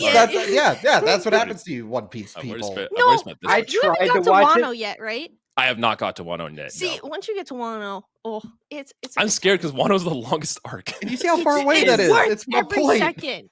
Wano is like as long as Dragon Ball Z. That's Yeah. crazy. And Man, I thought like, Dressrosa literally. was long.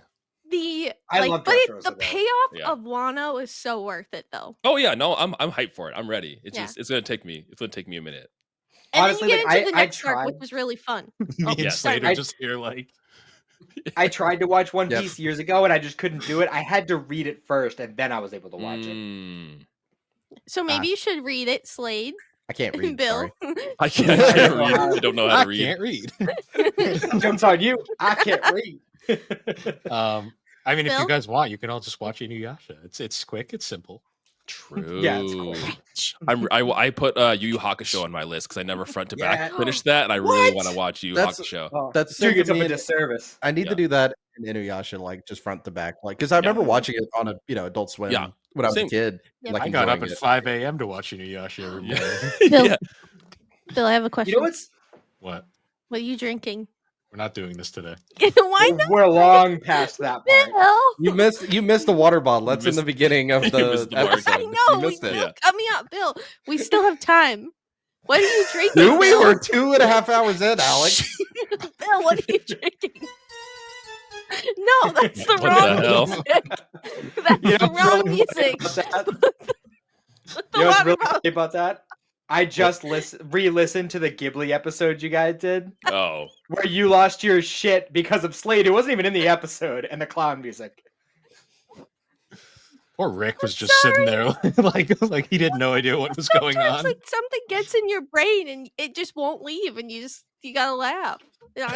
That's all I could think of. I don't know why. Bill just fast forwards you trying to explain it, but you just couldn't I- get it out. I didn't actually fast forward her. I pitch shifted her up so she just talked faster. So that was Or actually wow, that was real time speed. Jesus Christ! I'm sorry. But But what are you drinking? I'm not letting this go. Just talk around her, Bill. Talk around her. I have to do He'll this just every mute week. me. He just mutes you. Oh no. Yeah, we do this every episode. Oh, it's so funny. So, thanks guys for finally joining us on this Yeah. long-awaited retrospective. I'm drinking this. Um, I appreciate everybody bullying me into watching an anime. You're welcome for the We'll bully. continue Yep. to bully you. JoJo is next. Yep. I'm down. It was already on like a list of I wanted to watch, so I'll do it. Just do a part at a time. Take Yeah. just do a part at a time. Because like Yeah. part 1 is maybe 16 episodes. It's really short. Yeah, take Fair. each part as like its own series. Yep. Don't look at it as one thing. Because there are things that'll connect it like back and forth. But Okay. they're very Yeah. isolated. So. Yeah. With the exception of part 1 and part 2. Like those are very closely those connected. two. Yeah. And then part 3, everything changes. Yep. Everything changed. Everything changed. The I just final realized touches though, and now- Fire tags. Nation attack. I just realized now though, like this ticker is useless now. Like I can't use this ticker anymore. That's true. Nope, you can't. You Well- know what is now. Attack on Titan. You know. Yeah, Yeah. it's no longer funny. Also, I can use this one though. How fucking dare you? You take that down right now. Bill, just give me one fact, please. I got a Charlie did horse it. during this episode. He said it was caffeinated. Yeah, I did Oh, earlier. yeah, true, you did. You didn't play the music. That's How fine. could you? Um, Come on. No. we've had our guests here. I'd like them to actually take some time to shout out their shows though. So Jared, you've been here. You haven't been here in quite a while. So would you Yeah. like to shout out your show? Yeah. So thanks for having me on. I was so excited to talk about the show and that you finally got around to watching Attack on Titan. But yeah, I'm the host of Play Along Podcast with my other two co-hosts, Kai and Ben. Essentially, what we do is kind of a book club for video games. So each of us will take a turn picking a game, we'll then break it down into sections, and then every other week we come together and kind of talk about that, go through the narrative, the music, everything within that section, and then kind of gauge how we're feeling each point of the narrative there. It's cool because all three of us have a very vast array of video games that we like. So we've played like indie stuff. I'm the Nintendo guy, so lots of Pokemons and Zeldas and everything too.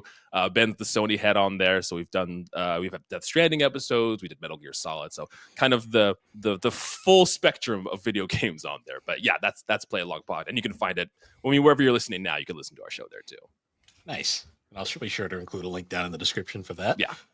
And Slade. Hey, I'm Slade from Driveway Studios. You can find us on our weekly show called Driveway Beers. The essential point of the show is that it's supposed to feel like you and your buddy getting together after a long work week and talking about whatever is on your mind. No real format or flow. You can find us everywhere at Driveway Studios or on the Twitters, everything. Well, wherever you'd find this, we're there. It's a cat. Yeah, I saw him earlier, and I just couldn't not focus on him. Yeah. I could feel myself sneezing already. Yeah, it gets like her fur gets like stuck in my facial hair, and I have allergies too, so that Oh. also doesn't Oh. help. Yeah, So I I'm love deathly allergic to cats. Oh I am- yeah. My Oh. cat is also very furry. Yep. So is Same. Alex's. Yes. Around cats, I turn about as red as like the recording notice. Oh wow, so out you're there. like God. allergic, like Yeah, swell up kind of thing. Yeah, swell, Yes. eyes turn like bloodshot red. Yeah. Wow, Yeah, and the only solution is like I got to start eating Benadryl like Skittles. that's crazy. Aw. I Yeah. need to come in like little Skittles bags. Where you Yeah, can just, like, yeah. Open up. Yeah, basically like 4 of them will fix me, and that's That's I hate to say that I just noticed this, but I was looking in the background of Slade shot and I just realized you have the Sonichu picture up there. oh, do you like my Christian Sonichu poster? Do you? I Do thought you like it? for the longest time I was like, is that like a Where's Waldo poster just chilling? And then it hit me and I was like, oh no. I don't know if you can see it. Here, let me. That right there. little yellow thing. Yeah, so that is a Sonichu medallion. Oh, don't wear that. Bad That things was- happen when you wear But those. so that was made by the guy who makes the documentary. Oh, Gino Samuel. Oh. Yeah. So I Yeah. bought one from him. So that's what that is, and I put it up there on the shelf. But it's nice for Preface. people like Bill. It's like the mason jar by the anime figures. Those who understand get why that's funny. Preface for anybody who has no idea what Chris Chan or Sonichu is. If Look you it up. don't know, it's good. Keep it that way. You don't need to know. If you want to know, there's an excellent documentary made by Gino Samuel. It's ongoing because the saga never ends. Anyways, Yep. Yeah. thanks, Scott, for joining us on the show, guys. This was an awesome. Yeah, time. it's fun, man. Yeah, it was a lot of fun. We'll be sure to have you guys back. I think this year for the our annual top 25. I think we're going to bring back the roundtable, and we're going to. Let's do it. I'm down. That'd be a lot of fun. Just, Yeah. We still It'll need be to do a long. movies one too. Oh yeah, we do. We do. I Oh, forgot about that. yeah. I actually have quite a few under my belt now, so I have something to bring to the table. I've got one at the moment. I don't know if y'all watched it. Y'all like Chainsaw Man, right? Like jazz. Yeah. Mhm. You like jazz? Go watch Look Back on Amazon Prime. It's made by the same Ooh. creator. Oh, Okay. interesting. It's like an hour long called I Look think Back. I've seen like previews of that. You should I've go definitely watch seen it. that. I love this art style. Yeah. Nice. See, I just Hell give yeah. solid recommendations. There you go.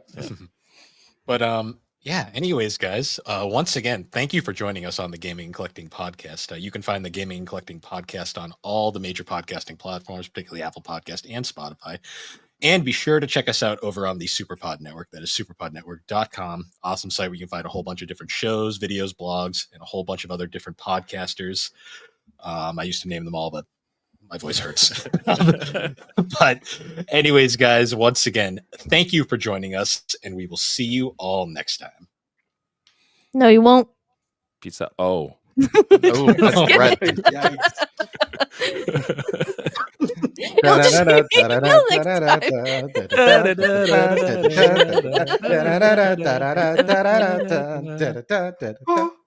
Sasageo, Sasageo, Shinzo Sasageo. I'm Thank- drinking thank- a Sprite today. It's lemon